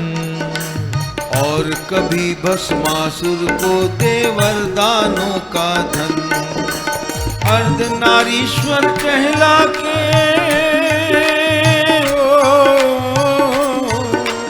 अर्धनारीश्वर कहला के पीड़ा हर ली संसार की। जय हो भोलेनाथ की, जय हो भोलेनाथ की। 2 रूपों की एक छवि ऐसी लगती है आपकी। 2 रूपों की एक छवि ऐसी लगती है आपकी। जैसे जगह मिलन की होवे धरती पर दिन रात की। जय हो भोलेनाथ की, जय हो भोलेनाथ की। ओम नमः शिवाय, ओम नमः शिवाय, ओम नमः शिवाय, ओम नमः शिवाय, ओम नमः शिवाय, ओम नमः शिवाय। नारद जी को लगा मैं सुंदर बन गया, कन्या मुझे वरमाला पहनाएगी, तो बैठ गए आगे ऊंचो को चक्के। लेकिन भगवान ने कौन सी आकृति दी? बंदर की। सुंदर और बंदर कितना अंतर है। तो क्या बंदर सुंदर नहीं होता, या सुंदर बंदर नहीं होता? अगर आपके मन में अहंकार है तो आप सुंदर होके भी बंदर हो, और अगर आपके मन में प्रेम है तो आप बंदर होके भी सुंदर हो। दुनिया का एक बंदर तो बहुत ही सुंदर है, हनुमान जी। शिव जी ने इनके पीछे 2 गण छोड़े के देखना जरा इसकी बाबा की हालत कैसी होती है। कन्या आई, इनको देखा, चली गई। उधर से भगवान विष्णु जी लक्ष्मी को लेके आए, कन्या ने उनको माला पहना दी। अब गुस्सा आया। तब दोनों गणों ने नारद जी से कहा अपना मुंह तो देखो जाके। जल दर्पण में मुंह देखा तो बहुत गुस्सा आई, मुझे बंदर की आकृति दी और खुद कन्या से वरमाला डलवा ली। तो गए विष्णु जी के पास और गालियां अपशब्द देना आरंभ करी, एक के बाद एक। परम स्वतंत्र न सिर पर कोई, भावई मनई करो तुम सोई। इतना बोले। लक्ष्मी जी पास में खड़ी, उन्होंने कहा भगवान ये तो बहुत अधिक हो गई, अब तो रोको आप, मैं नहीं सुन सकती आपके प्रति इस तरह के अपशब्द। तो भगवान ने कहा ये मेरा भगत है, इसके मुंह से स्तुति तो मैंने बहुत सुनी, आज गाली भी सुन लेते हैं। भगत की सब बात भगवान को अच्छी लगती है। जब खूब बोल लिए, कांपने लगे गुस्से में, तब भगवान विष्णु ने माया हटाई। जब हरि माया दूरी निवारी, नहीं तह रमा न राजकुमारी। जैसे विष्णु जी ने माया हटाई तो न तो वो राजकुमारी वहां थी, न ही वहां लक्ष्मी जी थी। 2 ही लोग खड़े थे, विष्णु जी और नारद। अब नारद घबराए। नारद ने कहा मुझसे अपराध हो गया भगवान, मैं नहीं सोच सकता, मैंने क्या गलती करी। विष्णु जी ने कहा आपको ज्ञान देने के लिए आप काम प्रभावित हो गए थे। जपहु जाई शंकर सतनामा। क्योंकि नारद जी ने कहा मेरा मन बहुत अशांत हो गया है, आपको ऐसा बोल के मैं विचलित हूं। तब विष्णु जी ने कहा, अशांत मन को शांत करने के लिए जाओ शंकर जी का नाम लो, होई हृदय तुरंत विश्रामा। और नाम कौन सा? पंचाक्षर मंत्र बताया, नमः शिवाय। और अभी भी आपका मन कभी विचलित हो, परेशान हो, तो नमः शिवाय नमः शिवाय नमः, इसको षडाक्षर भी कर सकते हैं, ओम नमः शिवाय। ओम नमः शिवाय जपेंगे, मन शांत होगा, मन में प्रसन्नता आएगी। क्या लिखा? होई हृदय तुरंत विश्रामा। विश्रामा मतलब वही शांति। अब राम जन्म के कारण में चौथा कारण मनु और शत्रुपा का बताया। मनु शत्रुपा के अगले जन्म में वो जब दशरथ कौशल्या बने तो राम उनके पुत्र बन के आए। पांचवी कथा प्रताप भानु की है, जिसमें प्रताप भानु नाम के राजा में जिसको शाप मिलता है और आगे जाके वो रावण बनता है, यही प्रताप भानु। राम कथा में राम जन्म के पहले रावण जन्म की कथा आई है। क्यों ऐसा है? ऐसा इसलिए कि राम प्रकाश है, रावण अंधकार है। अगर अंधकार की अनुभव ठीक से हो जाए तो प्रकाश का आनंद बढ़ जाता है। रावण एक अहंकार है। छोटा सा बालक था, उसका नाम था दशानन। रावण की मां का नाम केकसी। रावण के नाना सुमाली ने विचार किया कि मेरी बेटी केकसी का विवाह मैं किसी मुनि से करा दूं, तो विश्रवा ऋषि से करा दिया। रावण का पिता ऋषि और मां राक्षसी, इन दोनों के मेल से वो बालक पैदा हुआ। एक दिन दशानन ने अपनी मां केकसी से पूछा कि मां एक बात बताइए, आप लोग मुझे बनाना क्या चाहते हैं? जब मैं सुबह ब्रह्म मुहूर्त में आश्रम में जाता हूं तो पिता मुझसे कहते हैं, तेरे शरीर पे भुजाएं इतनी बलिष्ठ क्यों हैं, तेरे शरीर पे शस्त्र के निशान क्यों हैं, तू मंत्रोच्चार करने आता है तो तेरी आंख में नींद क्यों है, तू ऋषि पुत्र है, तू देर रात तक जाग के क्या करता है? उस बालक ने मां से कहा, इधर नाना और मामा मुझे देर रात तक सोने नहीं देते, शस्त्र चलाना सिखाते हैं। पिता कहते हैं जीवन में शास्त्र की मान्यता है, नाना कहते हैं शस्त्र की है। पिता कहते हैं तुम्हारे पास जो भी है वो त्याग दो, दूसरों को दे दो। नाना कहते हैं दूसरों के पास जो कुछ भी है वो छीन लो। मैं क्या बनना चाहता हूं? तब केकसी ने अपने उस छोटे से बेटे दशानन के सिर पे हाथ रख के कहा, दशानन तेरा जन्म एक विशेष उद्देश्य के लिए किया गया है। तुझे देवत्व समाप्त करना है, तुझे रक्ष संस्कृति स्थापित करना है, तुझे इतना रक्तपात करना है कि एक दिन ये दुनिया तेरे नाम से कांपे। और सच बात है, आज भी रावण जिंदा है। मां ने उस बालक की दिशा मोड़ दी और वो बालक जिसमें इतनी योग्यता थी कि वो किसी भी साहित्य का नायक बन सकता था, वो दुनिया का सबसे बड़ा खलनायक बन गया। माता पिता बचपन में लालन पालन की दिशा जो बच्चे की तय करेंगे, बच्चा वैसा हो जाएगा। और यहाँ ध्यान रखना, पिता ऋषि बनाना चाहता है, माँ राक्षसी बनाना चाहती। जिन घरों में बच्चों का लालन पालन में माता और पिता में दोनों में मतभेद होंगे, वैचारिक मतभेद होंगे, उस घर के बच्चे एक दिन रावण बन जाएंगे। इसलिए बच्चों के लालन पालन में माता पिता सहमत रहें और कम से कम बच्चों के सामने तो न लड़ें। जिन संतानों को माता पिता के मतभेद दिखेंगे, उन संतानों के आचरण में विकृति आ सकती है। इसलिए रावण देखते देखते रावण बन गया। उसने आदेश दिया कि मेरे जीवन में जितने वरदान हैं उतने ही शाप हों।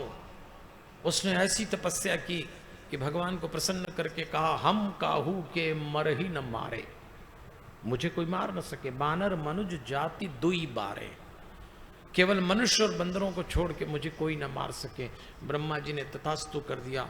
और उसके बाद तो रावण ने इतना अत्याचार फैलाया, इतना अत्याचार, जहाँ कहीं भी स्त्री दिखे उसको लूट लो, जहाँ ऋषि मुनि दिखे उनके यज्ञ ध्वंस कर दो, मनुष्य के बच्चों को बीच में से चीर दो। और देखते ही देखते रावण ने ऐसा अत्याचार किया कि सारा संसार कांप उठा, हाहाकार मच गया, नदियों में रक्त बहने लगा, ऋषि मुनियों और मनुष्यों के हड्डियों के ढेर के पहाड़ बन गए।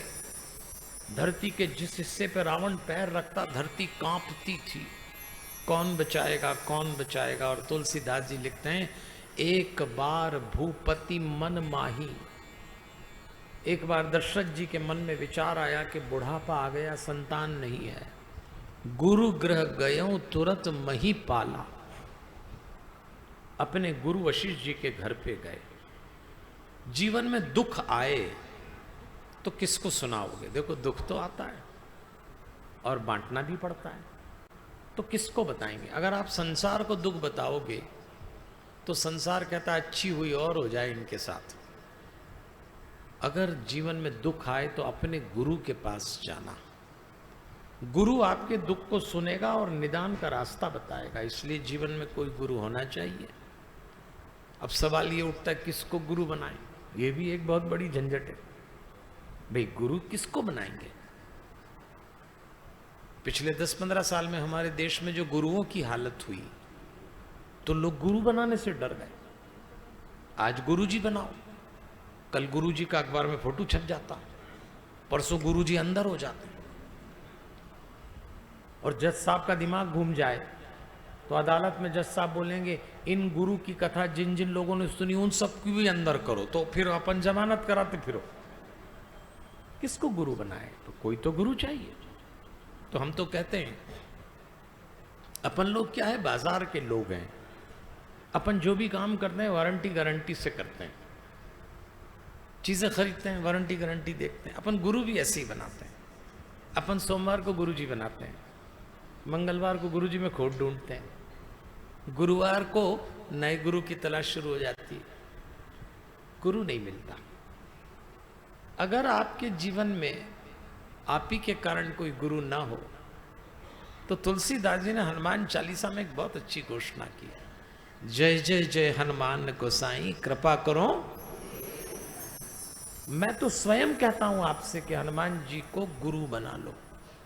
जीवित देवता है और गुरु और शिष्य का संबंध मंत्र का संबंध होता है।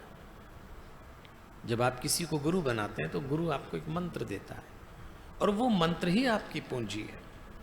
देखिए आप मेरे सामने एक हनुमान जी की मूर्ति देख रहे हैं। मैं रहता हूं उज्जैन में, मध्य प्रदेश में एक नगर है, राजा धीराज दाता अवंतिका नाथ महाकाल महाराज की नगरी उज्जैन। आप आए होंगे कभी? वहाँ हमारा एक आश्रम है, उस आश्रम का नाम है शांतम। वहाँ हम हनुमान चालीसा से ध्यान सिखाते हैं और हनुमान जी को गुरु रूप में स्थापित किया है। ये जो मूर्ति आप मेरे सामने देख रहे हैं, ये भी देख रहे हैं, ऐसी 9 फीट की मूर्ति हमारे आश्रम में। इस मूर्ति की विशेषता यह है कि मनुष्य के शरीर में जो 7 चक्र होते हैं, हमारे शरीर में 7 चक्र हैं, मूलाधार, स्वादिष्ठान, मणिपुर, अनाहत, विशुद्ध, आज्ञा, सहस्त्रा। अगर आप शांत होना चाहें तो एक विज्ञान समझ लें। आपकी लाइफ एनर्जी नाभि से नीचे पड़ी, आप अशांत, नाभि से ऊपर आई, आप शांत।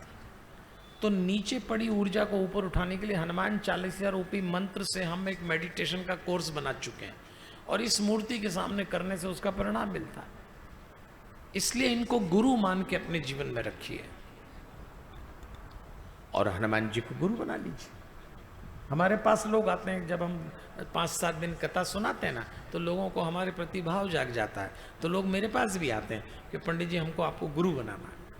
अब देखो हम तो साफ मना करते हैं, देखो हम तो गुरु बनते नहीं, क्योंकि मुझे मालूम है ये जितने गुरु निपटे हैं ये गुरुओं के कारण नहीं निपटे, चेले निपटाते हैं इनको। चेला बड़ा खतरनाक आइटम होता है इस संसार में। तो हम तो चेले बनाते नहीं, हम तो कहते हैं भैया हनुमान जी को पकड़ो और उनको गुरु बनाओ। हाँ एक मंत्र होता है वो हम दे देते हैं कि भाई आप मंत्र जपो आपका हो जाएगा। तो गुरु का महत्व रामचरितमानस में बहुत बताया है। गुरु ने सुना तो वशिष्ठ जी ने कहा कि तुम्हारे यहाँ एक नहीं 4 पुत्र होंगे दशरथ, लेकिन यज्ञ करना पड़ेगा। अब थोड़ी बारीक बात समझना, राम जी चाहते तो ऐसे ही पैदा हो जाते, लेकिन यज्ञ हुआ क्योंकि भगवान हमसे कहते हैं संताने यज्ञ का परिणाम होना चाहिए। और यज्ञ का मतलब अनुशासन, यज्ञ का मतलब तप, यज्ञ का मतलब बेसिक डिसिप्लिन। माता पिता के बीच में यदि अनुशासन नहीं है, तप नहीं है, केवल भोग और विलास है और फिर संतान का जन्म हो गया तो फिर वही संस्कार संतान में भी उतर आएंगे। बाद में फिर आप रोगे, बच्चे कहना नहीं मानते, बच्चे जिद्दी हो गए। बच्चों की जब तैयारी की जा रही थी तो माता पिता कितने तप में थे, कितने अनुशासन में थे, कितने जागे हुए थे, कितने विलास में डूबे, ये तो आप ही को निर्णय करना है। 4 संतानें हुई, पय का खीर का वितरण हुआ और भगवान राम जन्म लेते हैं। भय प्रगट कपाला दीन दयाला। ये उत्सव हम मनाएंगे अभी 12:45 पे, हमारे ये गाएंगे, आपको स्वरूप लेके आएंगे। आपको जो आनंद मनाना मना लीजिए, आपको किसी को नृत्य करना तो नृत्य कर लेना, क्यों हमारी कथा में नाचने की गुंजाइश बिल्कुल नहीं रहती। बाद में थोड़ा बहुत, कई लोग हमारी कथा में तीसरे दिन तबीयत बिगड़ जाती कि नाचना तो मिला ही नहीं, तो आपको कर लो, आपको किसी को हुनर आता हो तो हमको कोई दिक्कत नहीं है, 12:45 पे थोड़ा उत्सव मना लेंगे। लेकिन अभी हम आगे चलते हैं।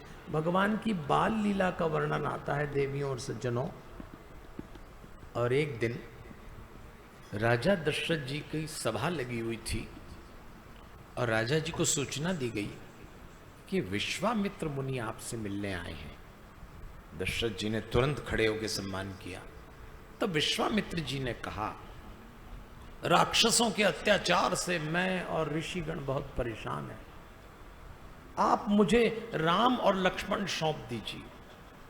दशरथ जी कांपने लगे, बुढ़ापे में मेरे पुत्र पैदा हुए, आप इनको ले जाना चाहते हैं? तब वशिष्ठ जी ने समझाया, दे दो। विश्वामित्र जी के साथ राम और लक्ष्मण वन को चलते हैं। जरा ध्यान देना, राम जी के 2 गुरु, एक गुरु थे वशिष्ठ जी, जिन्होंने उनको थ्योरी सिद्धांत समझाया, लेकिन जीवन केवल सिद्धांतों पे नहीं चलता, जीवन में व्यवहार भी जरूरी है। अब विश्वामित्र जी उनको प्रैक्टिकल नॉलेज देने आए।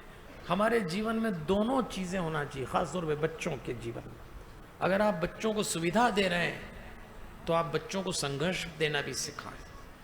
अगर आप बच्चों को सिद्धांत दे रहे हैं तो उनको व्यवहार सिखाएं। आज जो हम बच्चों को पालते हैं ऐसे हथेली पे पालते हैं माँ बाप। आजकल के बच्चे, बाप रे, जरा सा मुंह खोला और माँ बाप गाड़ी लेके दौड़ते, 2-2, 3-3 बजे तक तो आइसक्रीम खिलाते हैं। एक बार मैं सूरत गया तो ट्रेन से उतरा, यजमान लेने आए तो हमने देखा रात को 2:30 बजे बाजार में इतनी रौनक, वो बच्चे कार पे बैठे हुए, और कारें भी आजकल बीच में से निकल आती उनकी गर्दन कार में से, और सब आइसक्रीम खा रहे हैं। मैंने कहा ये क्या? बोले ये तो बच्चे हैं, रात को 1:30-2 बजे जिद करी तो आइसक्रीम खिलाने आए। आजकल तो माँ बाप मुंह से निकलता नहीं है, पूरा करते हैं। मैं मना नहीं करता, खूब लाड़ दो, खूब सुविधाएं दो, लेकिन संघर्ष करना भी सिखाओ।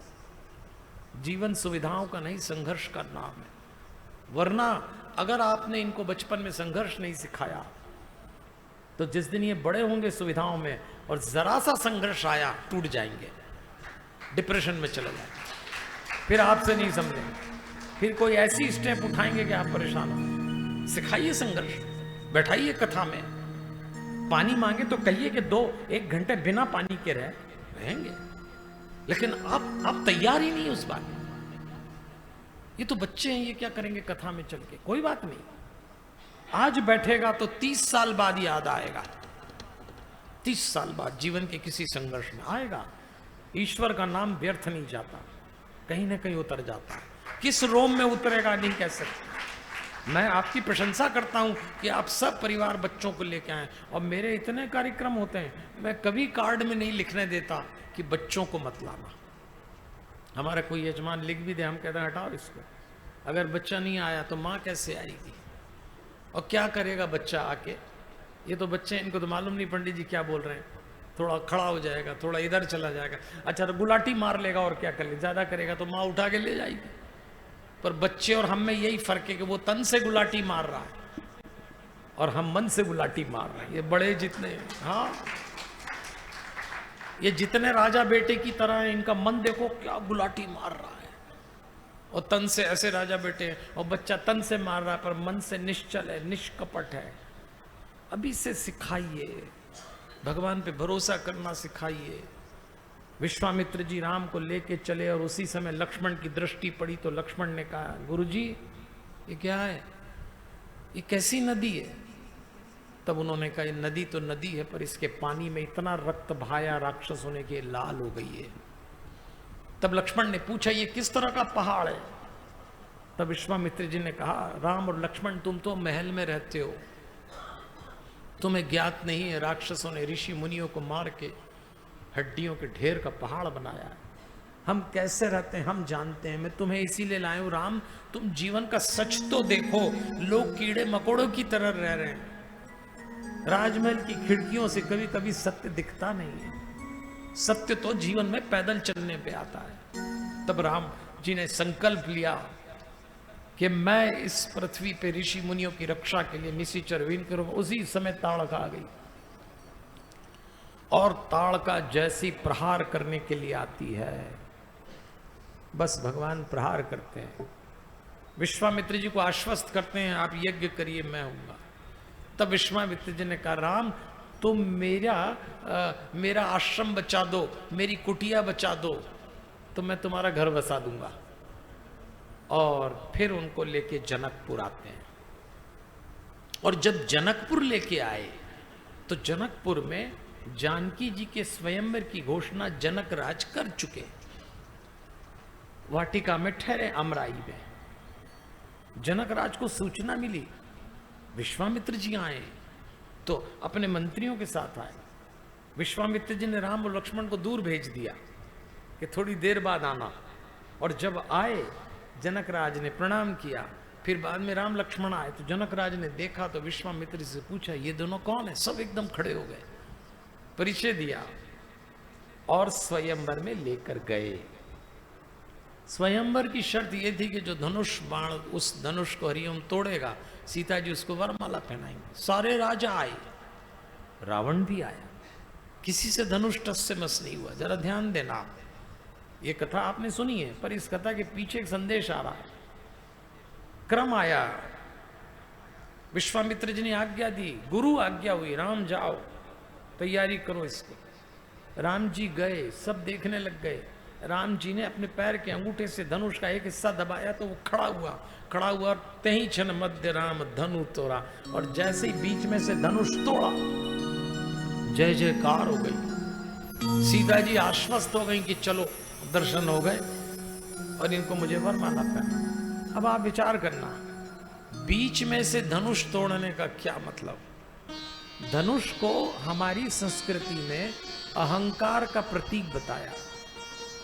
भगवान कहते हैं, विवाह करने जाओ तो अपने अपने अहंकार के धनुष को पहले तोड़ लेना, नहीं तो गृहस्थी टूट जाएगी। अहंकार के साथ गृहस्थी नहीं चलती, नहीं चलती। हमारे तो यजमान परिवारों में जब शादियां होने को होती तो लोग हमको कार्ड भेजते हैं या हमको सूचना देते हैं, बच्ची की सगाई हो गई, बच्चे की सगाई हुई। तो हम कहते हैं, अगर सगाई 1 साल चले तो इनको 1 साल की ट्रेनिंग देना कि अहंकार को गला लेना। जिसने अपने अपने अहंकार के साथ शादी करी, उसकी शादी में कई संकट आएंगे। और जिसने अहंकार छोड़ दिया, अहंकार छोटे बिना गृहस्थी कुछ। आप बताओ, पति पत्नी लड़ते हैं क्या? पति पत्नी नहीं लड़ते। पति पत्नी का अहंकार उनको लड़ाता है। मैं बड़ा, तू छोटी, अहंकार लड़वाता है। आप अहंकार छोड़ दो, घर बच जाएंगे। आज घर क्यों टूट रहे? तेरे मेरे अहंकार के कारण। धनुष टूटने का मतलब ही है अहंकार तोड़ दो। और देवियों और सज्जनों, अहंकार तो, अब आप कहोगे अहंकार कैसे तोड़े, धनुष कैसे तोड़े? अहंकार तोड़ने के जितने तरीके, उसमें एक बहुत आसान और सरल तरीका है, जो हमारे राम जी का भी है, कृष्ण जी का और हनुमान जी का। उनका एक नारा है, सुबह हो कि शाम हो, अपनों से मिले कि गैरों से मिले, घर में हो कि बाहर हो, जरा मुस्कुराइए, जरा मुस्कुराइए। ये नारा है, जरा मुस्कुराइए। मुस्कुराने से अहंकार टूटता है। जरा मुस्कुराइए, जरा मुस्कुराइए। अरे आप ही लोगों से बोल रहा हूं, जरा मुस्कुराइए। मैंने 3 बार बोला जरा मुस्कुराइए। आप सब ऐसे सीरियस बैठे हैं जैसे मेरे उठाने की बैठक चल रही हो। आजकल तो लोग उठाने की बैठक में सीरियस नहीं बैठते। आप कथा में कितना सीरियस हो जाते हैं। कथा सीरियसली सुनना चाहिए, कथा सीरियस होके नहीं सुनना चाहिए। जरा मुस्कुराइए। भगवान के भक्त को कभी उदास नहीं रहना चाहिए। इसलिए मैं कहता हूं, जरा मुस्कुराइए, जरा मुस्कुराइए। अच्छा, मैंने आपसे कहा था ना 7 दिन में 5 काम करना है, और 5वीं बात बोली थी कोई ना कोई संकल्प लेना है।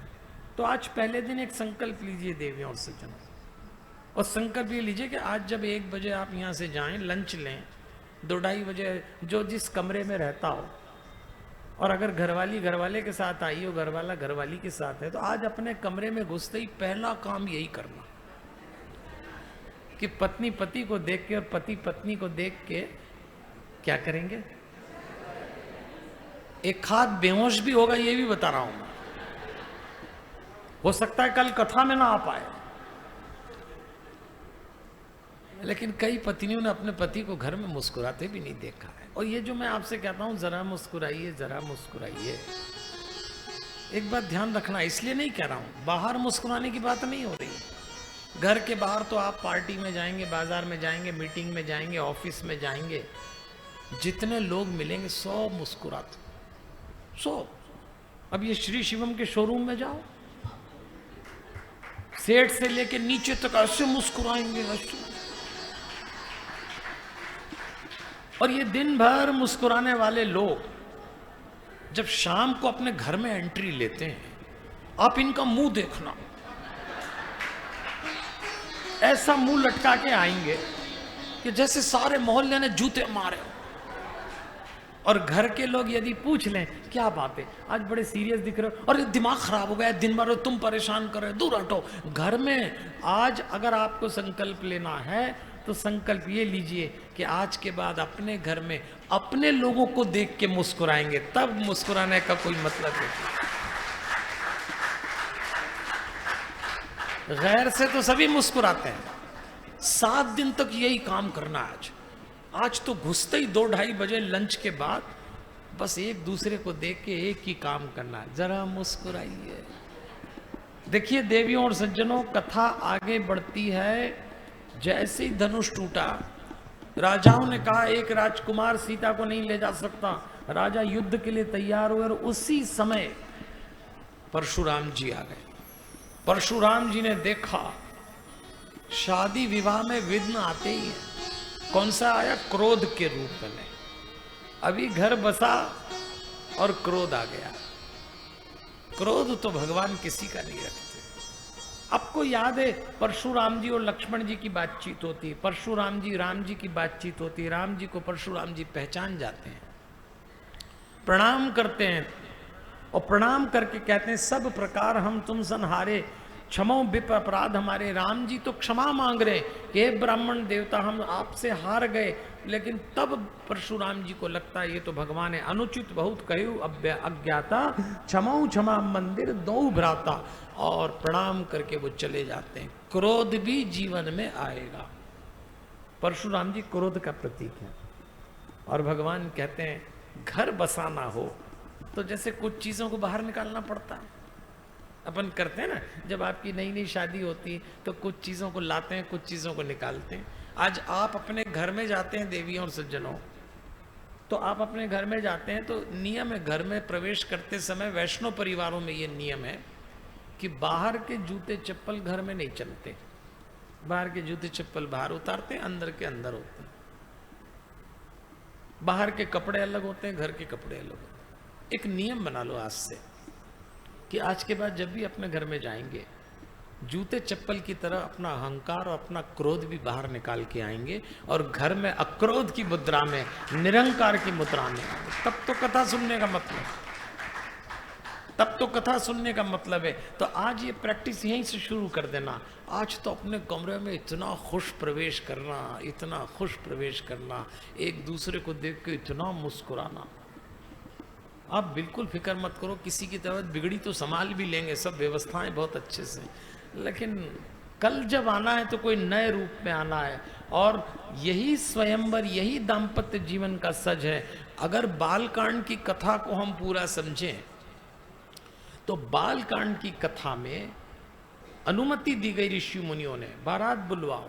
दशरथ जी को सूचना मिली, दशरथ जी बारात लेके आते हैं और भगवान का विवाह होता है। यहीं से भगवान का दाम्पत्य आरंभ होता है। तो मैं भी आपसे यही कहना चाहूँगा आज कथा के समापन पे मैंने आपसे कहा था एक भजन करेंगे, उसके बाद उत्सव का रूप प्रवेश करेगा। मैं कहूँगा तभी उत्सव का रूप आएगा, फिर यहाँ भय प्रकट कर। अभी तो हम ये विचार करते हैं कि हमारी घर गृहस्थी में हमको जिसके साथ बहुत दूर यात्रा करना हो, पूरी जीवन की यात्रा करना पड़ती, पत्नी के साथ, पति के साथ, बच्चों के साथ, माँ बाप के साथ, यही घर है।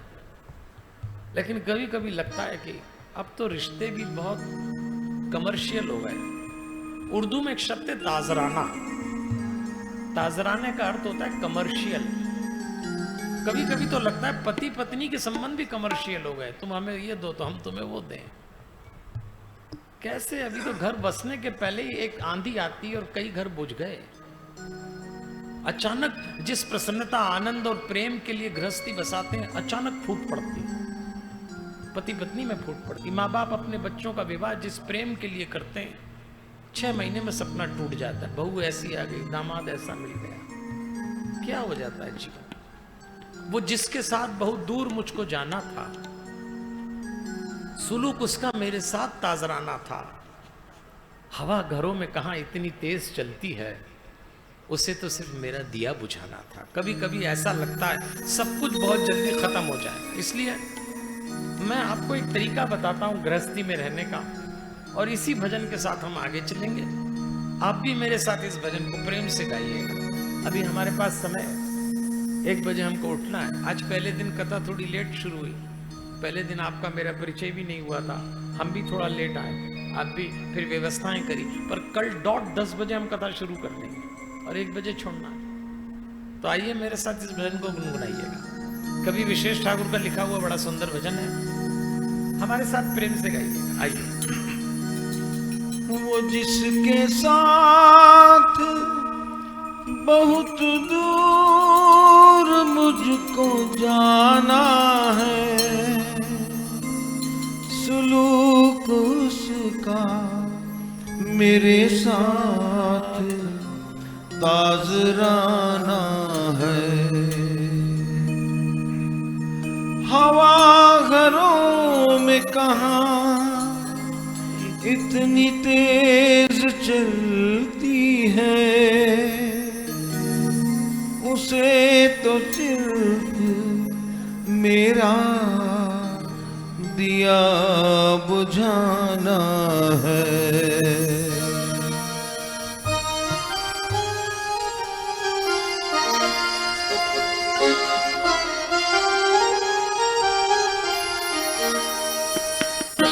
सबको इतना बता दीजिए,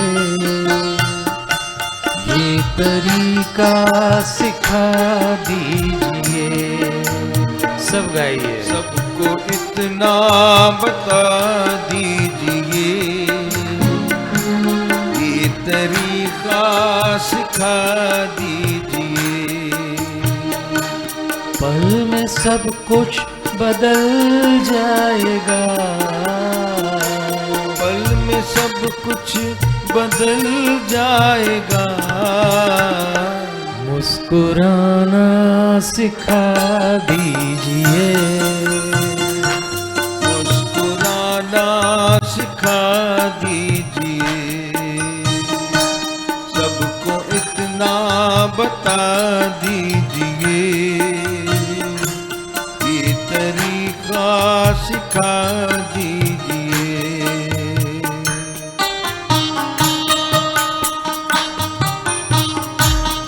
देवियों और सज्जनों, काम मुश्किल है थोड़ा, लेकिन एक फार्मूला पकड़ना, खुश रहें, खुश रखें। खुश रहना आसान है, पर खुश रखने में चुनौती है। लेकिन एक भक्त अपने परिवार में खुश रहता भी है और खुश रखता भी है। बड़ा दिल रखिए, दुनिया जीतना हो तो दिमाग तेज होना चाहिए, लेकिन घर जीतना हो तो दिल बड़ा होना चाहिए। कभी भी दिमाग से घर मत चलाना और दिल से धंधा मत चलाना, संभल के चलिए। हमारे राम जी का दिल बहुत बड़ा था। ऐसा कहते हैं भरत, लक्ष्मण, शत्रुघ्न एक बार दौड़ते हुए दशरथ जी के पास आए। पिताजी, आज भी हम भैया से जीत गए गेंद के खेल में, आज भी हम गेंद के खेल में भैया से जीत गए। दशरथ जी ने सुना रोज रोज ऐसा होता। दशरथ जी को चिंता हो गई, तो उन्होंने राम से पूछा, राम ये क्या बात है? रोज तेरे छोटे भाई कहते हैं तू हार गया, ये जीत गए, तुझे राजा बनना है और राजा को हर हाल में जीतना चाहिए। कल हम खेल देखने आएंगे। और दशरथ जी ने खेल देखा और उस दिन भी राम हार गए और तीनों छोटे भाई जीत गए। खेल खत्म हुआ, दशरथ जी ने अपने कक्ष में अकेले राम को बुलाया और गरज के कहा, राम, ये चक्रवर्ती सम्राट दशरथ की आंखें हैं। मैंने बहुत ध्यान से उस गेंद के खेल को देखा है और मुझे ये बात समझ में आ गई है कि तेरे छोटे भाई जीतते नहीं हैं, तू उनको जीतने देता है।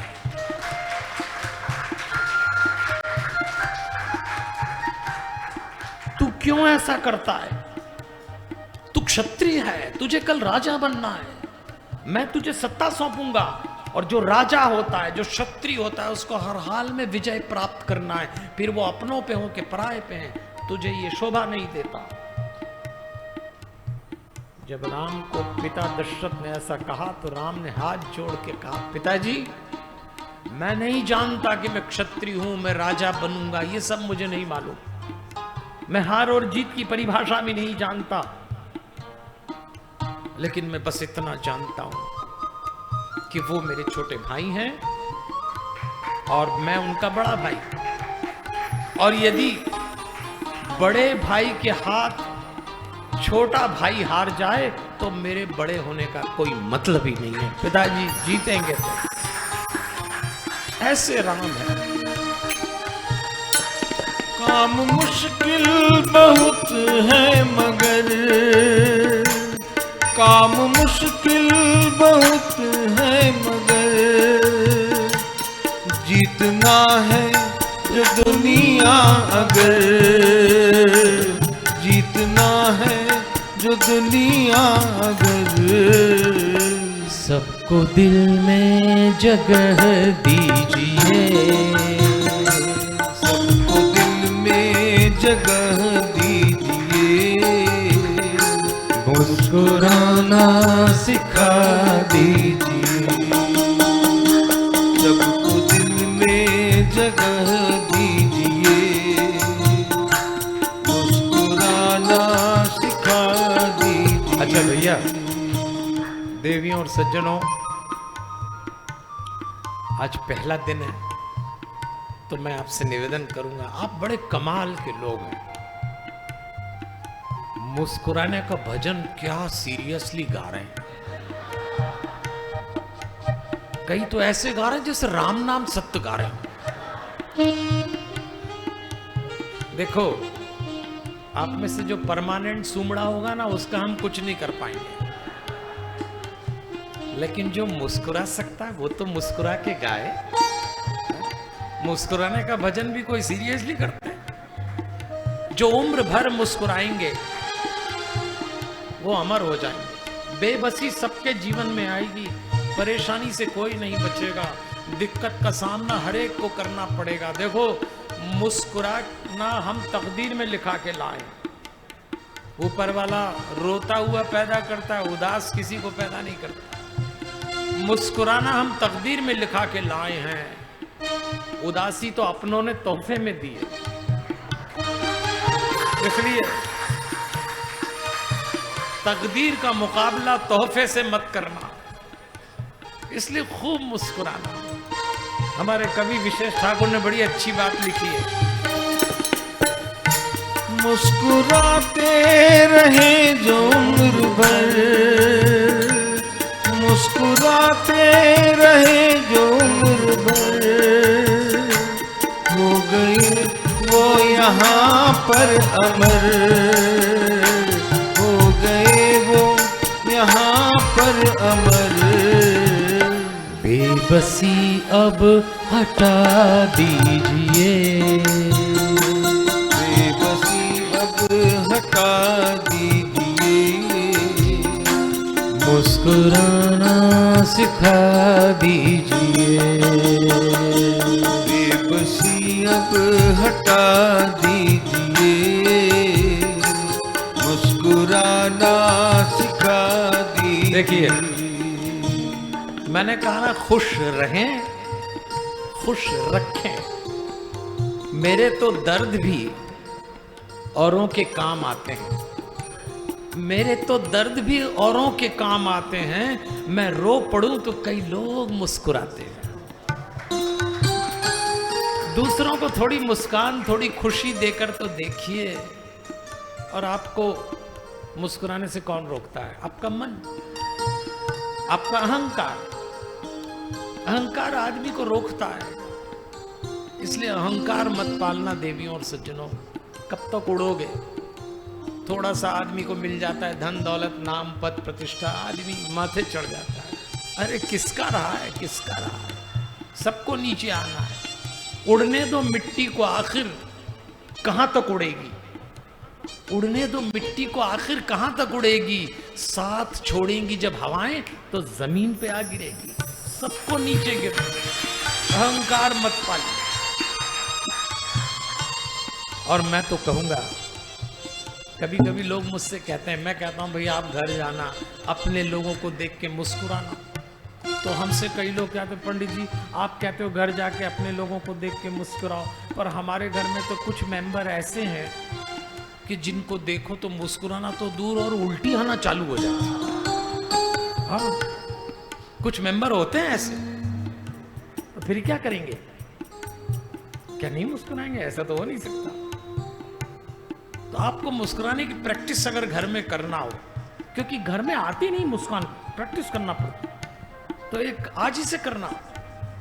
आपके ड्राइंग, आपके हरिओम बेडरूम में जो ड्रेसिंग रूम होगा, उसमें जो कांच होगा, उस कांच के सामने आज खड़े हो जाना, आंख में आंख डालना।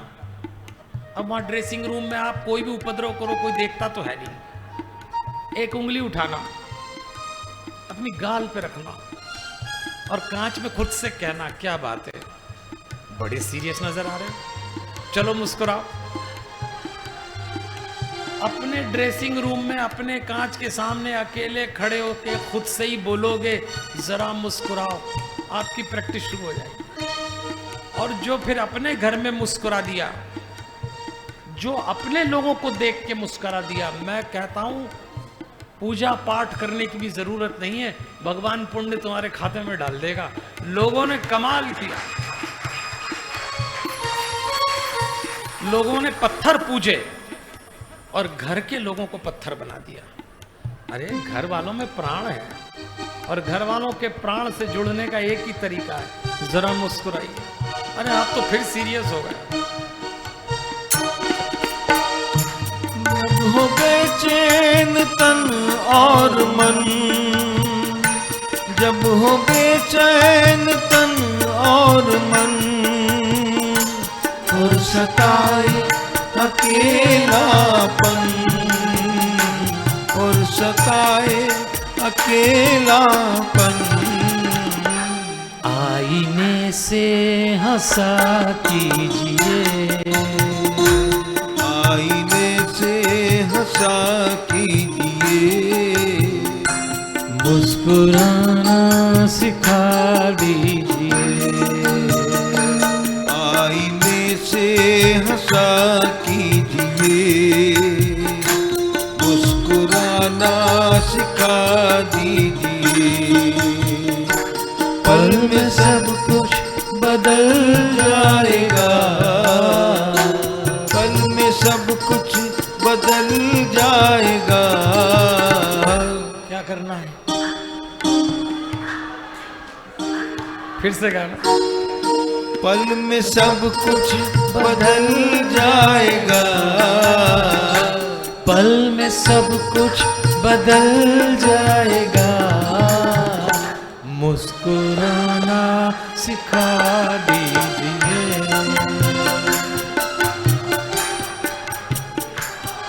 तो देवियों और सज्जनों, यहाँ बाल कांड का विराम हो रहा है।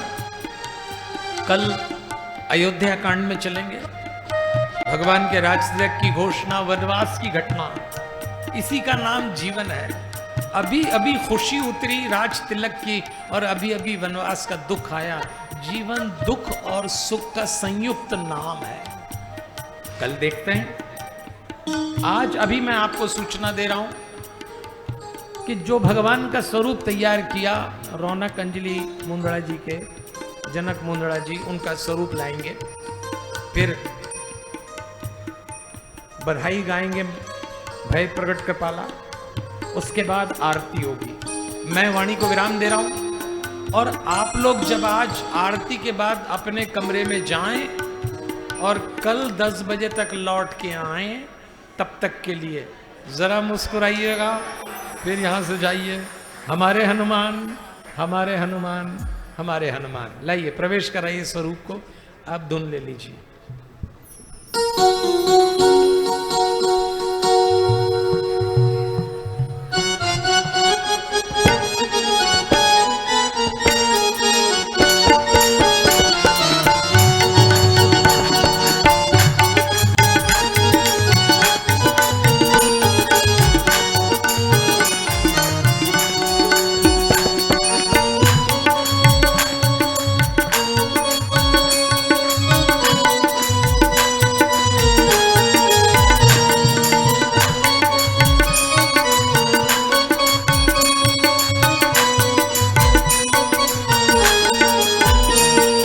प्रगट कृपाला दीन दयाला कौशल्या हितकारी हर्षित महतारी मुनि मनहारी अद्भुत रूप विचारी।